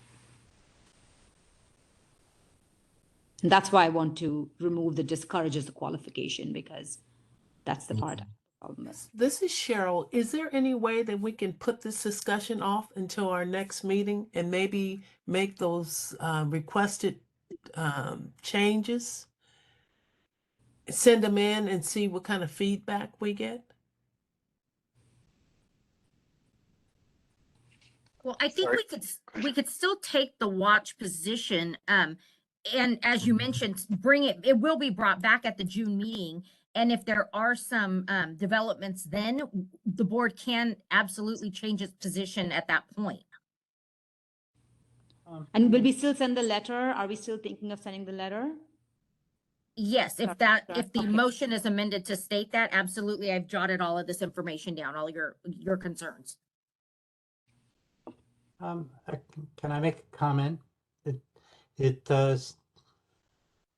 It seems to me it's very early on in the legislative session, and a lot of these bills can be a placeholder, and most legislation itself is sort of like making sausage. It'll, a lot of stuff that goes in probably won't be there in 3 months. This is really in many areas, this is the legislature functioning, and just an area of intent. I believe that in the future, when we look at it again in June, anything like this is your point is well taken. It's quite irrational as to how things are brought and CEs are practiced currently. So I just wanted to mention that this is sort of the legislature's prerogative until it gets a little further down the line. Yeah. And I would support the amendment, whoever made the motion, to continue to watch and to provide a letter of feedback along with that. Thank you. Excellent. And who seconded that? No, we need the person who made the motion from in. I seconded. You seconded. Who made the motion? Paulina. I lost track of who made the motion.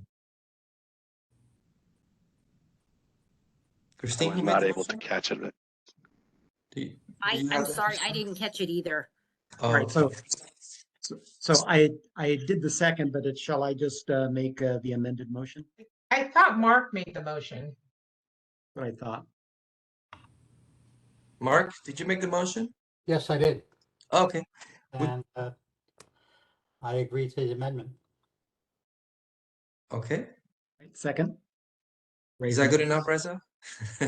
Yes, so we got the first and the second who've agreed to amend the motion. So it is to watch and to send a letter to the bill author with the feedback from this discussion, right?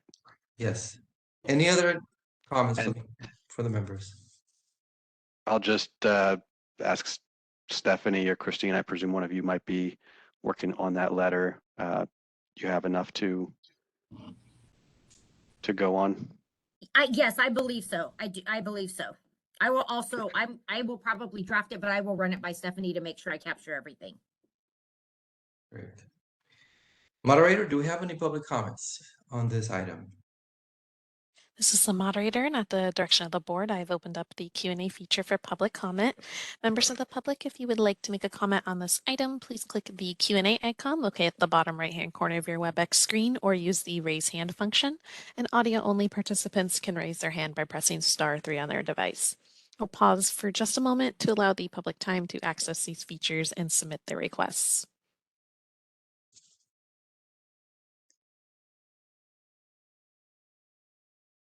All right, and seeing none, would you like me to close that Q&A panel? Yes, please. Thank you. Katie, please take a roll. Ray Hernandez, Aye. Dr. Mehta, Aye.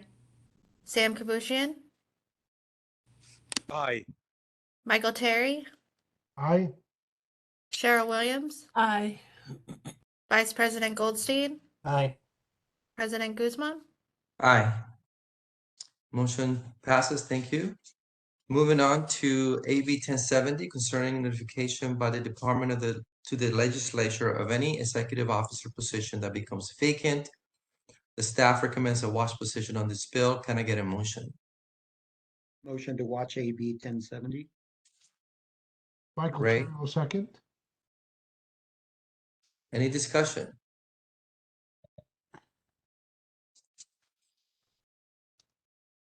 Seeing none, moderator, do we have any public comments?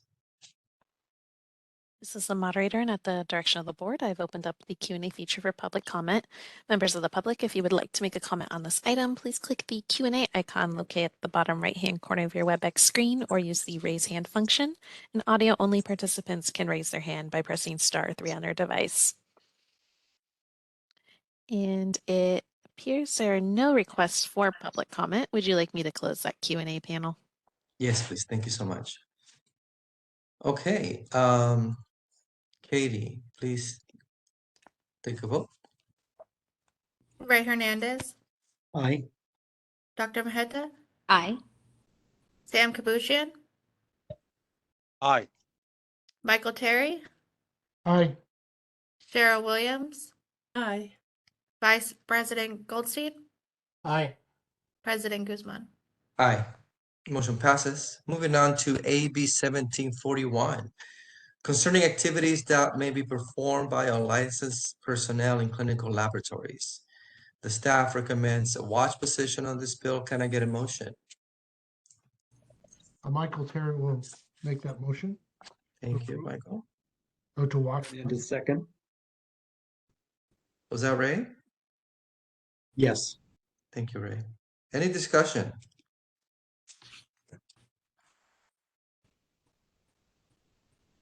Okay, seeing none. Moderator, any public comments? This is the moderator, and at the direction of the board, I've opened up the Q&A feature for public comment. Members of the public, if you would like to make a comment on this item, please click the Q&A icon located at the bottom right-hand corner of your WebEx screen or use the raise hand function. And audio-only participants can raise their hand by pressing *3 on their device. And seeing no requests for public comment, would you like me to close that Q&A panel? Yes, please. Thank you. Katie, please take a vote. Ray Hernandez, Aye. Dr. Mehta, Aye. Sam Kabushian, Aye. Michael Terry, Aye. Cheryl Williams, Aye. Vice President Goldstein, Aye. and President Guzman. Aye. Motion passes. Moving on to SB 259, concerning posting reports submitted to the legislature on the agency's website. The staff recommends a watch position on this bill. Can I get a motion? Ray Hernandez, motion to watch SB 259. A second? Michael Terry will second. Thank you. Any discussion?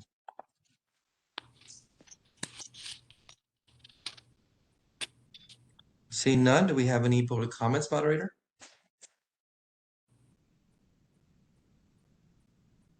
This is the moderator, and at the direction of the board, I've opened up the Q&A feature for public comment.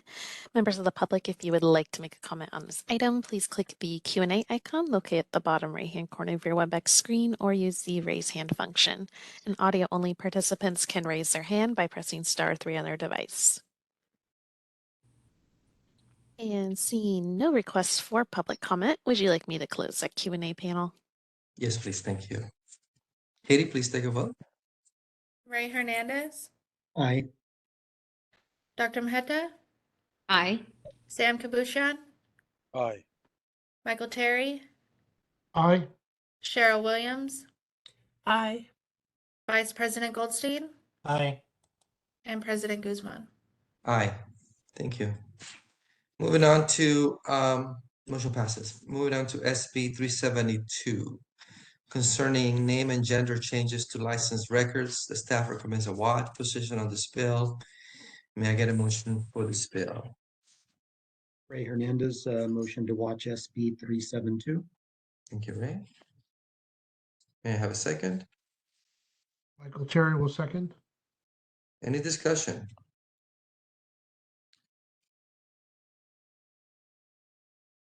Okay, seeing none. Do we have any public comments, moderator? This is the moderator, and at the direction of the board, I've opened up the Q&A feature for public comment. Members of the public, if you would like to make a comment on this item, please click the Q&A icon located at the bottom right-hand corner of your WebEx screen or use the raise hand function. And audio-only participants can raise their hand by pressing *3 on their device. All right, and seeing no requests for public comment, would you like me to close that Q&A panel? Yes, please. Thank you. Katie, please take a vote. Ray Hernandez, Aye. Dr. Mehta, Aye. Sam Kabushan, Aye. Michael Terry, Aye. Cheryl Williams, Aye. Vice President Goldstein, Aye. and President Guzman. Aye. Motion passes. Moving on to SB 764, concerning the removal of a board member for disclosing examination questions. Staff recommends a watch position on this bill. Can I get a motion? Michael Terry will move for a watch on this bill. Thank you, Michael. Ray Hernandez, second. Thank you, Ray. Any discussion?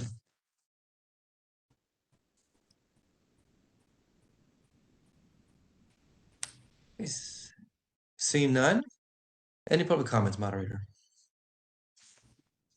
This is the moderator, and at the direction of the board, I've opened up the Q&A feature for public comment.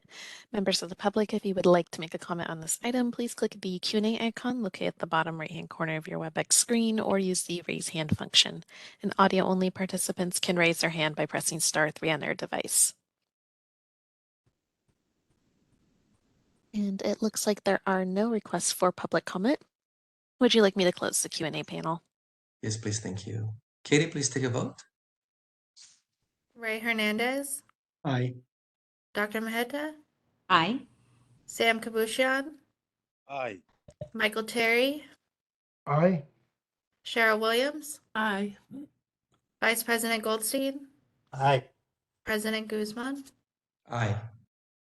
Motion passes. And last one is SB 802, concerning the notification to applicants denied for criminal convictions. The staff recommends a watch position on this bill. Can I get a motion? Michael Terry will make the motion to watch SB 802. Thank you, Michael. Ray Hernandez, second. Thank you, Ray. Any discussion? Seeing none, do we have any public comments, moderator?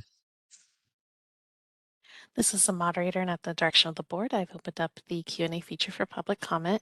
Members of the public, if you would like to make a comment on this item, please click the Q&A icon located at the bottom right-hand corner of your WebEx screen or use the raise hand function.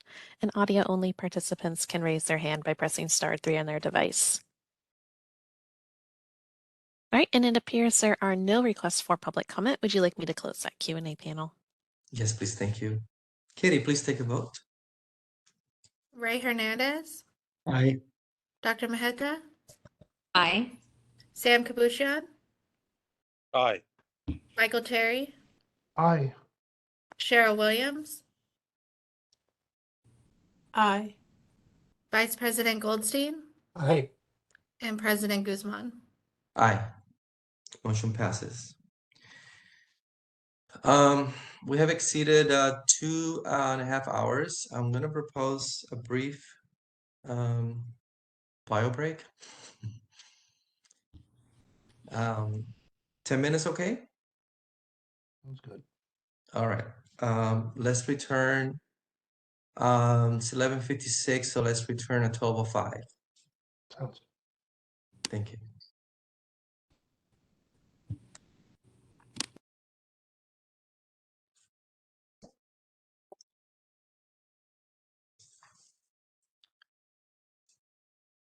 Resuming the meeting, we are moving on to item 6.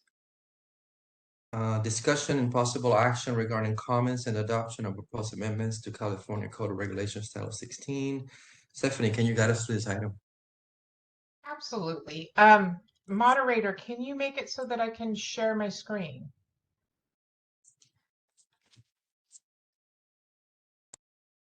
There we go.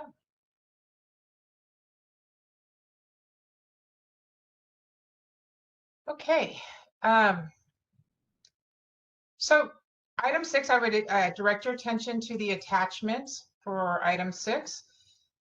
In this attachment, we are submitting the final language. It was after the 15-day modified text. We began this process, actually, I think it was in 2020, but the history on here goes back to June 2022 and details the process right before we made a public notice and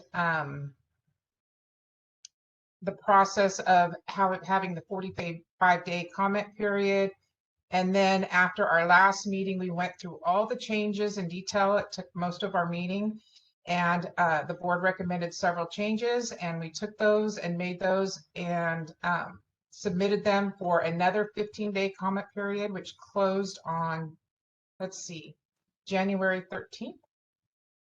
And no comments were received on the modified text. So we are submitting it to you for your approval. I'm looking for a motion under item board action 2.1.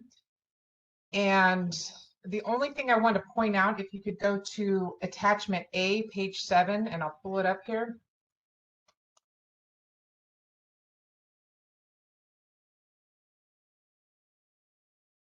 In the line of discussion, it was clear that we wanted to include all types of healthcare facilities and not limit anything to acute care. And we did that throughout, and we went through each of the changes. We were not specific on this one right here under subdivision H number 2. But I went and made the change in the modified text because I knew that was in line with your thinking. And I just want to point that out and make sure before you make a final approval that you are aware of that change and you do in fact approve it. And now I would just ask if members have any questions or if there is a motion. Do we have a motion?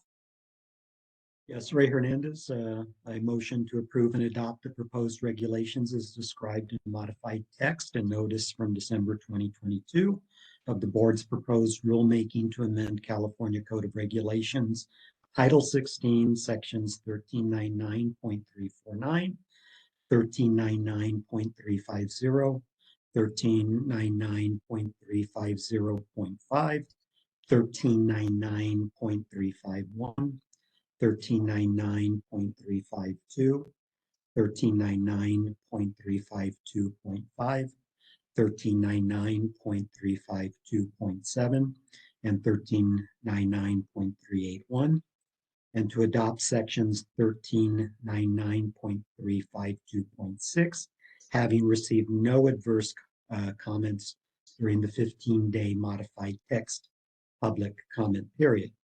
And also to delegate to the executive office the authority to make any technical or non-substantive changes that may be required in completing the rulemaking file or in promulgating the regulations. Thank you, Ray. Do we have a second? Michael Terry will second that. Any comments or any comments from the members? Seeing none, moderator, any public comments? This is the moderator, and at the direction of the board, I have opened up the Q&A feature for public comment. Members of the public, if you would like to make a comment on this item, please click the Q&A icon located at the bottom right-hand corner of your WebEx screen, or use the raise hand function. And audio-only participants can raise their hand by pressing *3 on their device.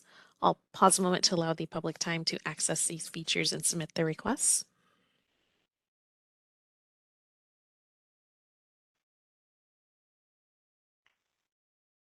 All right, and seeing none, would you like me to close that Q&A panel?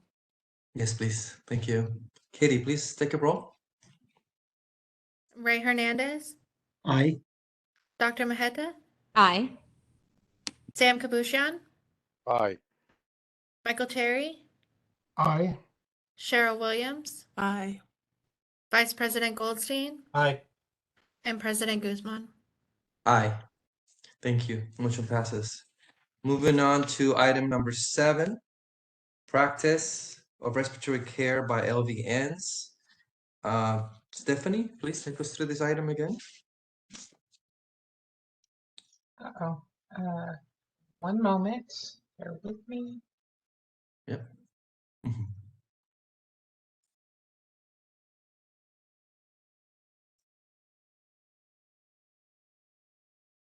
Okay. Let's see. So we have attachment 7A.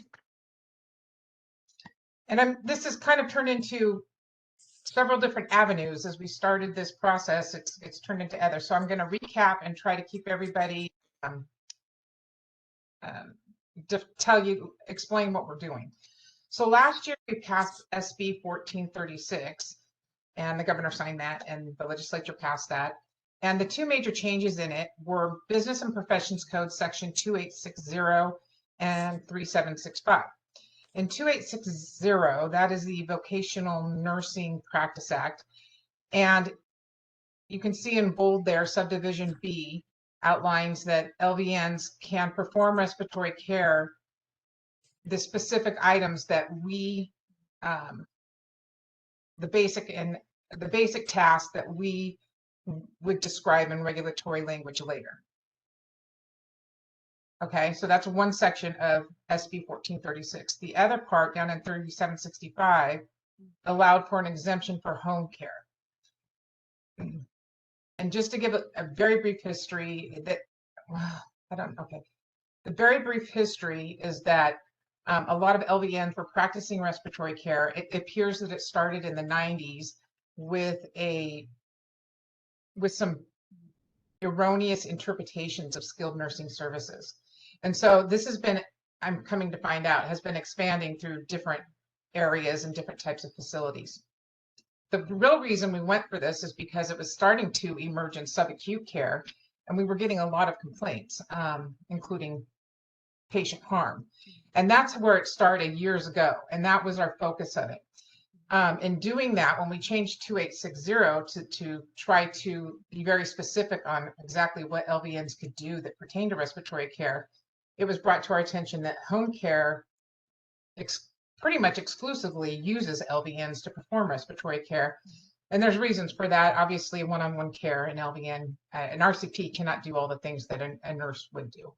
So we made that exemption. So both of these items require regulations to enact them, separate regulations.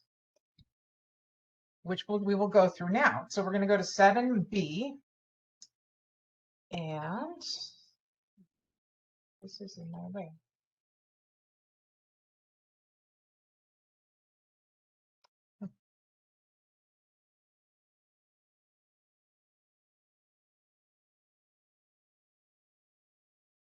Okay.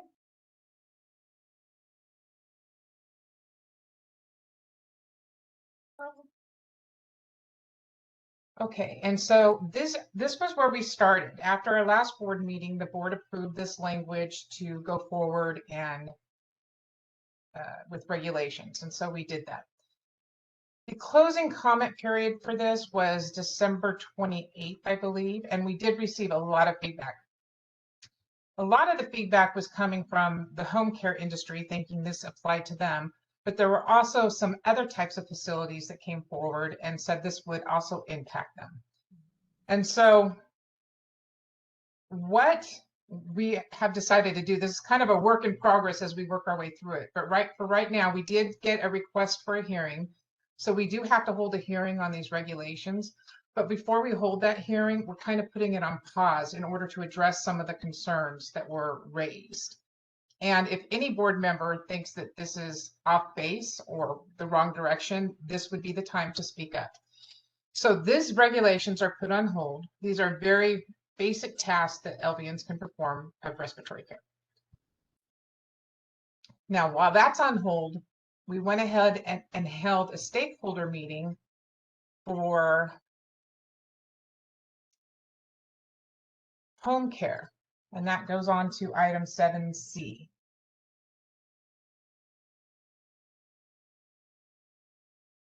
And just to give you an overview of this, this was the agenda. And what we needed to do was to, on item number 3 there, we needed to identify the respiratory tasks that are currently being provided in the home. And then we also wanted to have a discussion on the training guidelines, what would be acceptable training. I had a stakeholder that provided just a wealth of information, and I thank you again. So I was able to outline, and it's not perfect, but I was able to outline all the tasks that are being performed in the home. This will give us a great start, and we hope to get to regulations on the home care later at the end of this year. And the reason we're kind of holding off on that is going to be because of the next item. But basically, once we work out these other things, we can have some consistency in the types of training that will be permitted or expected. So making progress there. And then the thing that's been pushed to the front now is this legislative proposal 7D. So 7D, this was done in a very short period of time. It was in a couple of months here, the research that's in it. But the problem is that yes, SB 1436 did resolve the issues that we had, but in doing that, it brought forth some other concerns, and that is from the home and community-based facilities. So I've listed all the types of facilities there that have an issue with it. I will say that the licensed intermediate care facilities, it's interesting because while DSS, the Department of Disabled Services, I think it is, they have concerns with the legislation. They're not opposing or supporting it, but they definitely are on alert and think that they want to be able to have access to LVNs. But when I had asked them a question about the history, they said that CDPH really regulates who can and cannot practice at these facilities. So it goes back to CDPH. Basically, what I found is that back in the 90s, all of these types, late 80s, 90s, these types of facilities kind of came about or were changed to accept respiratory kind of patients. And then a lot of them were using skilled nursing services and including respiratory care in that definition. And then later on, nurse-patient ratios came about, and respiratory care is not part of skilled nursing services. So the nurse-patient ratios are there to provide skilled nursing services. And yet they're still using nurses to provide this respiratory care. It's obviously cost beneficial to use an LVN when they can. And I think that's been the drive behind some of this, not all of it. Some of it is legitimate. Doesn't make sense to have a respiratory therapist there. I mean, it just wouldn't be feasible to have somebody in a home on a one-on-one situation. So I think that's where the problem kind of originated. Either way, we have a lot of people in fear and panic with anxiety that they're going to be reinstitutionalized if we were to just go forward with our basic regulations that said LVNs can only do these tasks, except in home care. Well, there's all these other facilities that use LVNs to do respiratory care. And so these people are genuinely afraid their life is going to be disrupted. And I've tried to calm their fears because I know this board is not about that. And I know our legislature is not about that. So I'm just trying to address this problem in proposing the legislation that's at the end of this document. And where is it? So what we're saying is that the licensed vocational nurses providing respiratory tasks and services identified by the board. So we would be identifying those tasks again that LVNs could perform at a licensed adult day healthcare facility, a licensed pediatric day health and respite care facility, a licensed congregate living health facility, a licensed intermediate care facility, or as part of daily transportation and activities if the licensed vocational nurse complies with the following. Before I go on to the following, I want to state that this part right here, as part of daily transportation activities, we still need to wordsmith that. If the board approves us moving forward with this legislation, I just want to make sure they are aware that we are going to wordsmith that to better detail what we're talking about. But it does have to do with LVNs coming into for home care providers to provide them and time. It's kind of like a babysitter, but doesn't necessarily mean it's a baby, but give them time to have relief to go out and have some normalcy in their life and have recreation themselves. So it includes taking kids to school, taking or anybody shopping, and having somebody accompany them to live their lives as normal as possible.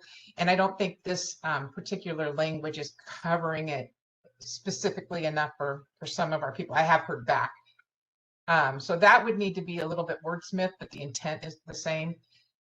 And then the conditions are that on really number 2 there, on or after January 1st, 2026, the LVN nurse has completed patient-specific training satisfactory to the employer and maintains a current and valid certification of competency from the California Association of Medical Product Suppliers or the California Society for Respiratory Care for tasks performed in accordance with the guidelines that shall be promulgated by the board no later than January 1st, 2026. And I have gotten feedback on that. There was support for using CAMPS, the California Association of Medical Product Suppliers, because they are really the conduit between the medical devices that are issued to homes and different facilities. And they have an RCP on staff that really is the person that is trying to guide the LVNs in that equipment. And then I added a second component. And as I explained a little bit to some, that the reason I did this is because I think mostly as a consumer, it concerns me that respiratory therapists are not being used in some of these sites. When there's more than one patient, especially when there's at least 6 patients, to me, it seems like a respiratory therapist should be on staff at all times. And there's really no excuse for that. And I am concerned that either there's not reimbursement, or I'm just kind of trying to figure out what's going on there. And so the second part of this is to try to get more data. I have talked about this with Jennifer Tannehill with Aaron Reed and Associates. And she has offered to try to help us meet with different people. Part of the problem with CDPH and CDHS, California Department of Healthcare Services, is that it's sometimes really difficult to find out who you need to talk to. It's a very large group. And even being here 30 years, it's really tough to narrow it down. So part of the issue is finding a person to talk to, the right person to talk to, and seeing if we can make any headway on getting some of these answers. But in the meantime, we are looking to have something legislatively to get something more concrete. And so I think at this point, I'm going to open it up to questions and answers from the board. Do we need to take a motion before we discuss? So probably. Reza? You don't necessarily need to. If you have one ready, that's fine. If you want to have the discussion and see if that guides the motion, that's fine too. Okay, great. I just want to state and agree with Stephanie that for these facilities that are not employing a respiratory therapist, if they obviously, if they don't get any reimbursement for that, that's an issue. But if they do, then there's no excuse to not have a respiratory therapist on staff. Just want to make that statement. Anyone else has any other comments or questions?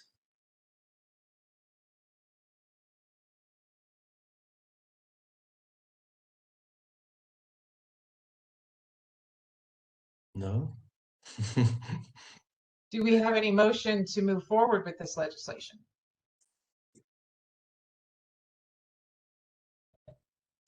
I'll make a motion to move forward. Mark? With the approval of this legislation. I will second that motion, Michael Terry. Okay, any other comments? Seeing none? Moderator? Ricardo, I was just going to make the comment of, getting more data, because it seems to be certainly more complex in terms of, a lot of patients who are able to go home and live their activities of daily living, certainly. And I really appreciate the work that's been done as I read through this, really to think about the patients and what's needed for them to have a quality of life and a balance in it. For sure. Moderator, any comments from the public? This is the moderator, and at the direction of the board, I have opened up the Q&A feature for public comment. Members of the public, if you would like to make a comment on this item, please click the Q&A icon located at the bottom right-hand corner of your WebEx screen, or use the raise hand function. And it looks like we have a couple individuals who have their hand raised, so I'm going to go in the order that they're received. First, we have Jennifer McLennan, and Jennifer, you'll be given 3 minutes to speak and a 30-second warning. Please click the unmute me button when the prompt appears on your device.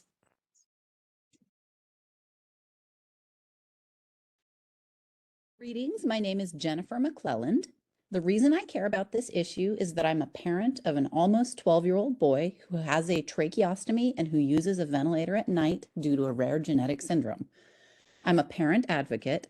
The thing I care about is the systems that make it possible for children like my son to live healthy, happy lives at home with their families. Those systems are complicated, underfunded, and fragile. For the first year of his life, my son lived in the NICU at Stanford and then in a pediatric subacute facility in the Bay Area. Right now, he lives at home with our family and he has a mostly normal life. He just has some extra holes in his body. In the 11 years my son has been at home, we've depended on home nursing care. This has always been provided by LVNs, never by RNs. I didn't know that any of this was up for dispute. I was just a regular person. I had no idea the history that went behind all of this.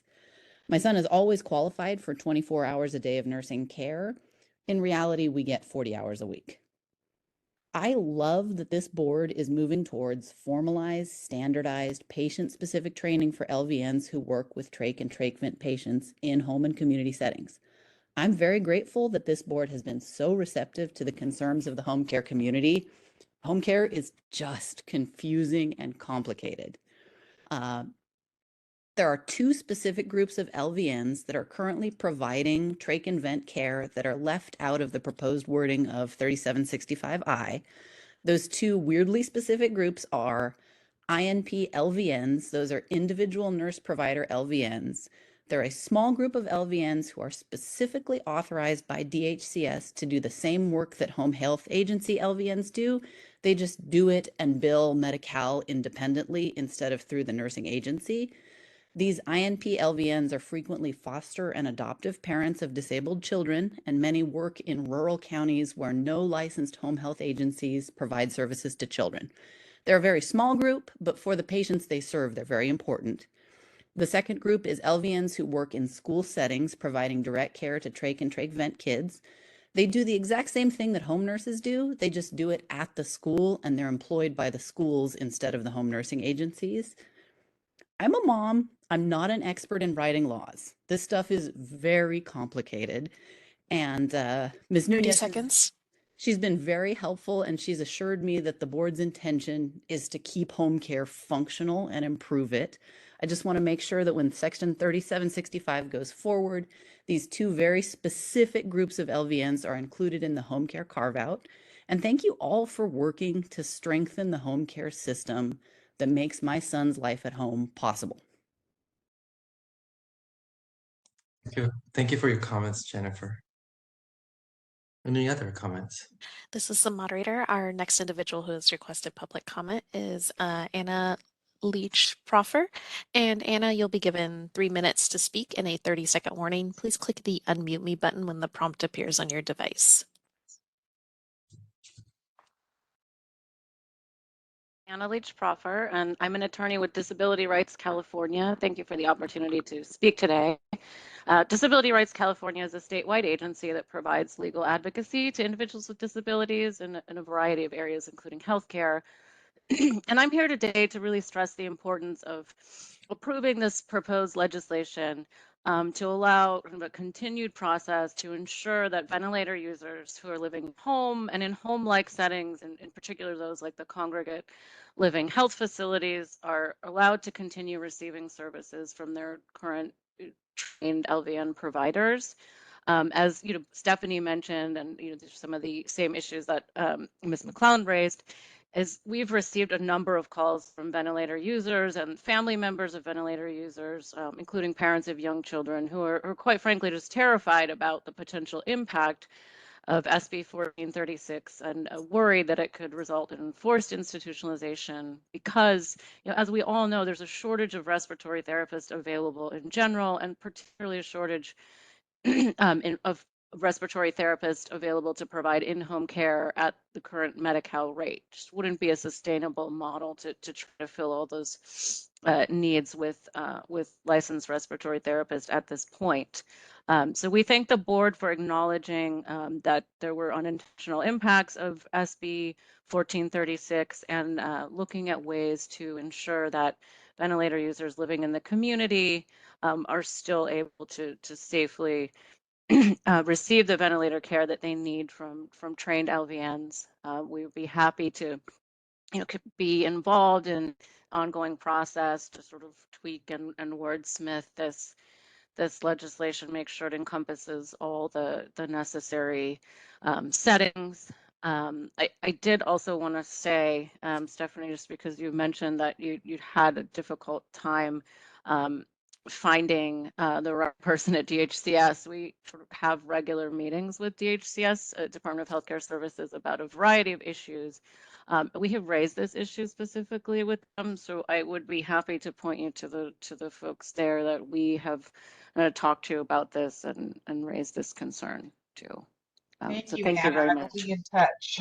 Okay, yeah, perfect. And happy to be a part of that conversation because, like I say, it's an issue that they are looking at, but it sounds like, that all the parties involved are not necessarily talking to each other. And I know that they've at least indicated to me that they were in touch with the Department of Developmental Services, DDS, sort of about their parallel issues that they're seeing with the ICF facilities, the ICF DDNs for the developmentally disabled nursing level facilities.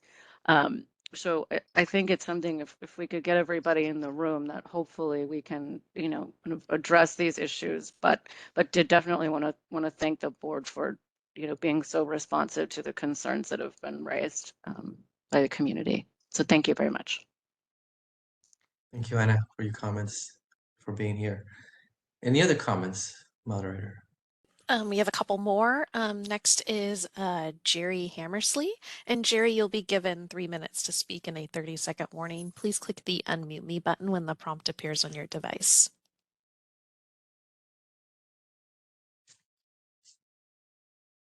Okay, good afternoon. Can you hear me? Yes, we can hear you. Okay, great. I am the general manager of a home medical device retail company that is addressed as Stephanie has in the document. One of the providers of ventilators at home, and we do employ respiratory therapists, and our primary customer base is the congregate living health facility that I've been a respiratory therapist for 46 years and am providing home care for the last 24 years. And we run into this all the time. These patients are at home in these congregates, which is considered by Department of Health their home. It's coded number 12 as their home. They actually pay rent to be in these places. And these congregates have not had a rate increase since the year 2000. That's 23 years of running off of the same daily rates, which do not accommodate for the hiring of a respiratory therapist to be there. So I've been training LVNs for all these years to care for patients on the ventilator. And as Stephanie's aware of my involvement in this process since 2019, in trying to come up with what we would consider proper education and training and certification for LVNs to be able to provide this. Obviously, it would be great if there was reimbursement for a respiratory care practitioner to be in the homes, especially in these congregates that have up to between 6 to 18 patients in the home. But as it stands right now, there is no reimbursement. We are reimbursed as a DME company for the equipment only. So we get a dollar amount on a monthly basis, and we do have to provide a respiratory therapist on call 24/7 for any kind of equipment failure, and we do provide that. But we're not providing care. We're not providing any kind of treatment or anything in the home. It's simply to support the equipment. So barring the change in reimbursement, there's no possible way that these congregate facilities specifically could afford to hire a respiratory therapist. 30 seconds. Okay, thanks. The average hourly rate for a respiratory therapist in California is $40 an hour, which would be prohibitive for these facilities.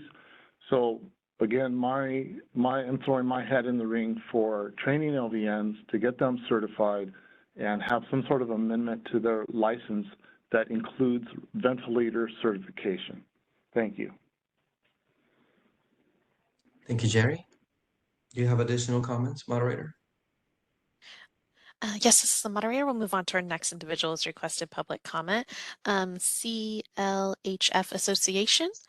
And CLHF, you'll be given 3 minutes to speak and a 30-second warning. Please click the unmute me button when the prompt appears on your device.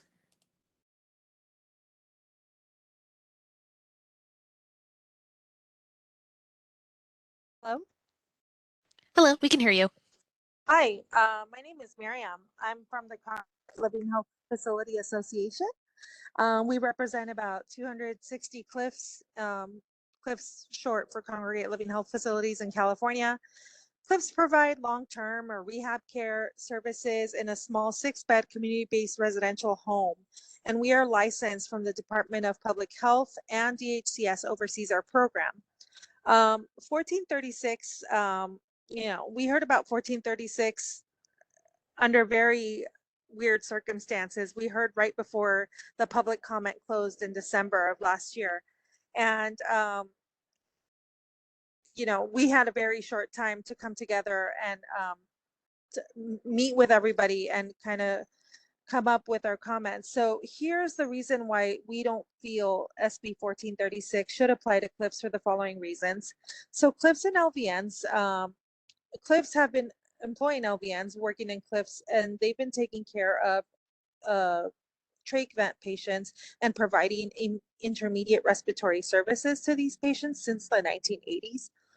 We believe that it is very possible to safely continue providing care for trach vent patients because we've been providing it since the 1980s, with having proper vent trach training be provided to our LVNs, have an accredited and competent training program that is put together by the board of both RCB and LVNs, and come together and make this a certification similar to what the IB certification is that currently LVNs have through their board.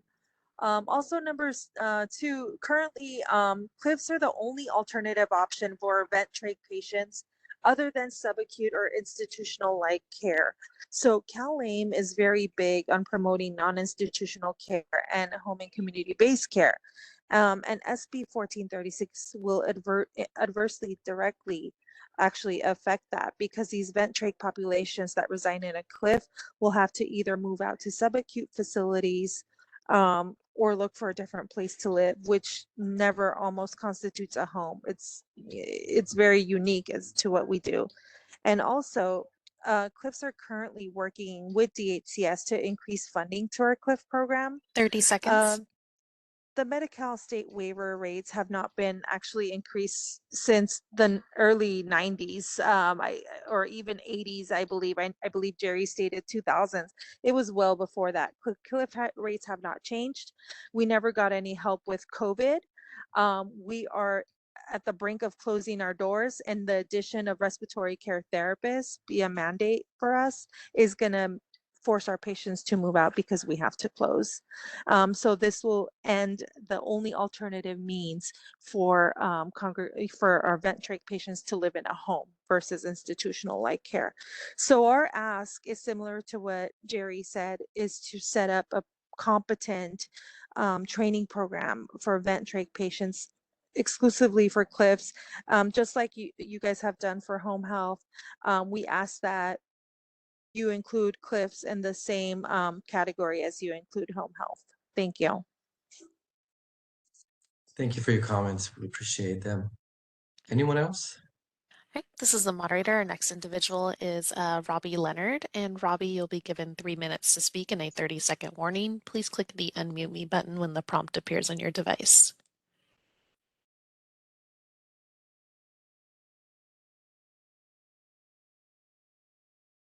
Can you hear me?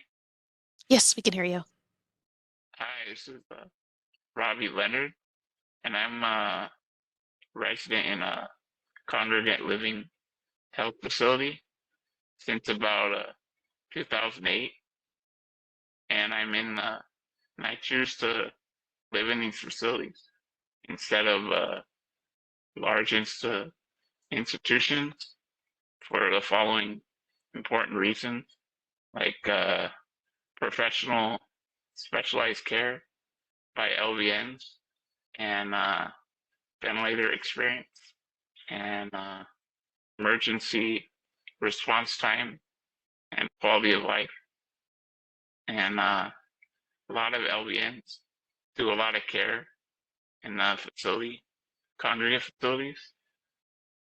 And the LVN and CNA work as a team for 6 patients.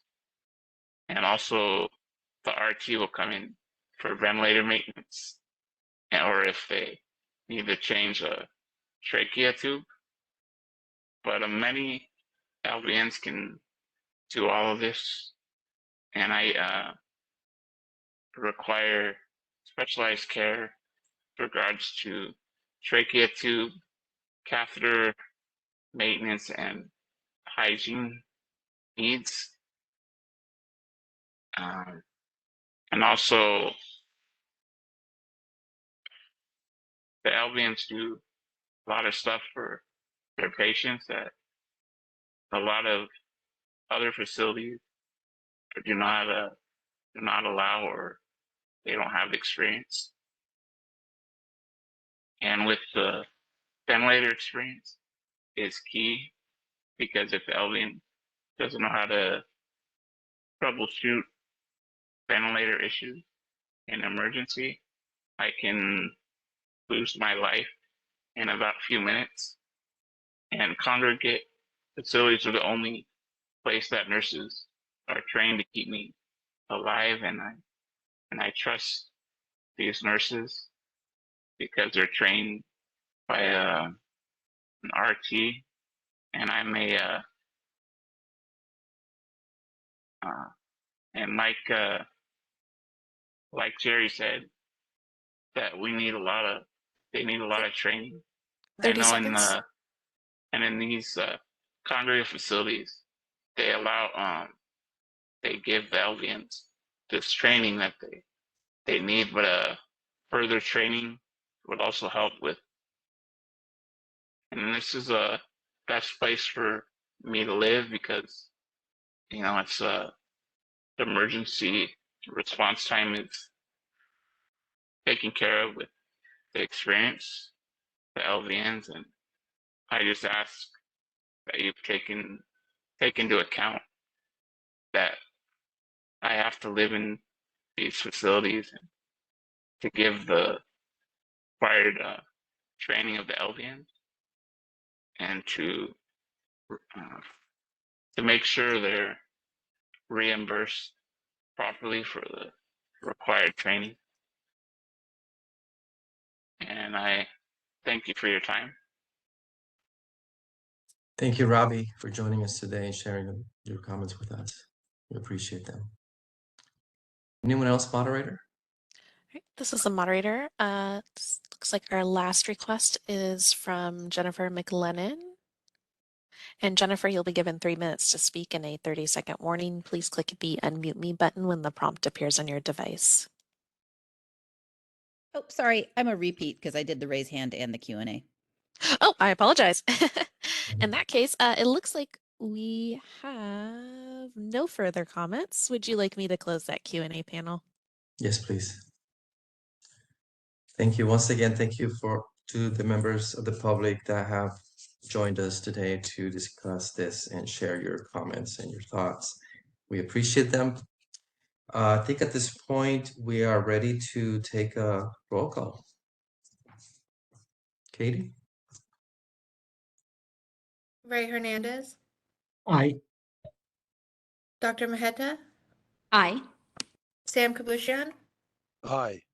Michael Terry, Aye. Cheryl Williams, Aye.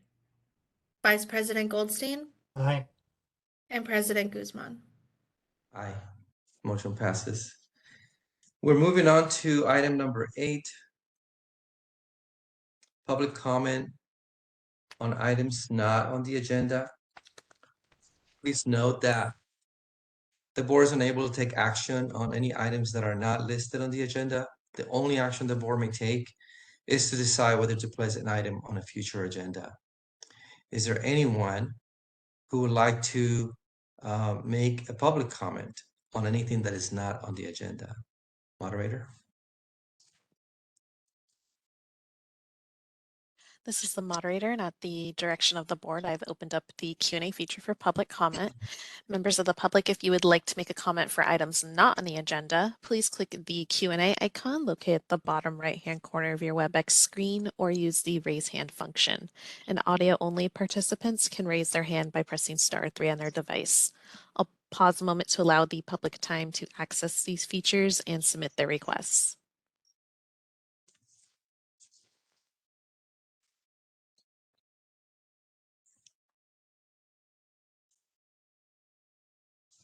All right, and seeing none, would you like me to close the Q&A panel? Yes, please. Thank you. Item number 9, then future agenda items. Members, do you have any specific items you would like to see on our next agenda? Yes, Ricardo, I'd like to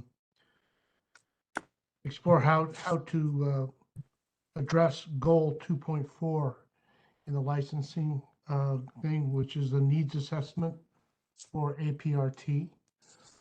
I've been working with a student, a Master's of Respiratory Care student at our university to prepare a survey as a needs assessment for APRT in California. And I was wondering how I could present that to the board for their adoption. Okay. Thank you, Michael. Anyone else?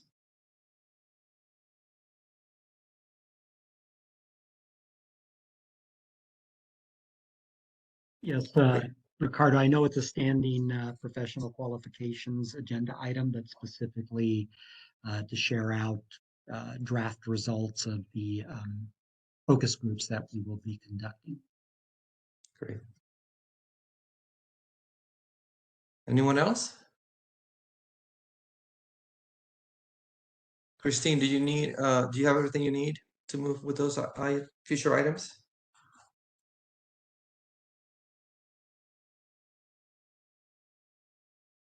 Or Stephanie, do you have any questions? Sorry, this is Christine. Yes, I have what we need. Okay, excellent. Thank you. All right, okay, moderator, any public comments on future agenda items? This is the moderator, and at the direction of the board, I've opened up the Q&A feature for public comment. Members of the public, if you would like to make a comment for future agenda items, please click the Q&A icon located at the bottom right-hand corner of your WebEx screen or use the raise hand function. And I'll pause a moment to allow the public time to access these features and submit their requests.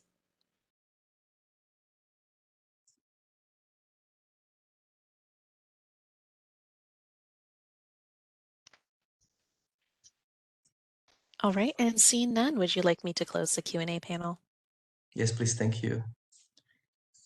Okay, item 10 is we've reached the closed session, which is not open to the public. We will now convene into a closed session that is now open to the public. When we return to public session, then it will be to adjourn the meeting. We will not be conducting additional business. And we thank you everyone for attending today, especially those of you in the public. Thank you for being here. And as I stated before, we encourage you to stay engaged with the board as we welcome your input. Moderator, let us know when we are in closed session.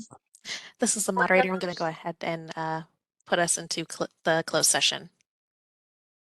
And board members, I will be stepping out as you discuss the. And we have returned to open session, so with that we can adjourn. Before I do, I'd like to thank everyone, all the members, for being here, for your contributions and your energy to this meeting. Thank you. Thank you, Dr. Mehta, for your first meeting. Hope you enjoyed it. Thank you. As Stephanie said, look forward to seeing everyone in June in Southern California in person. Everyone stay safe out there and see you soon. This meeting is now adjourned. Thank you, everybody. Thank you.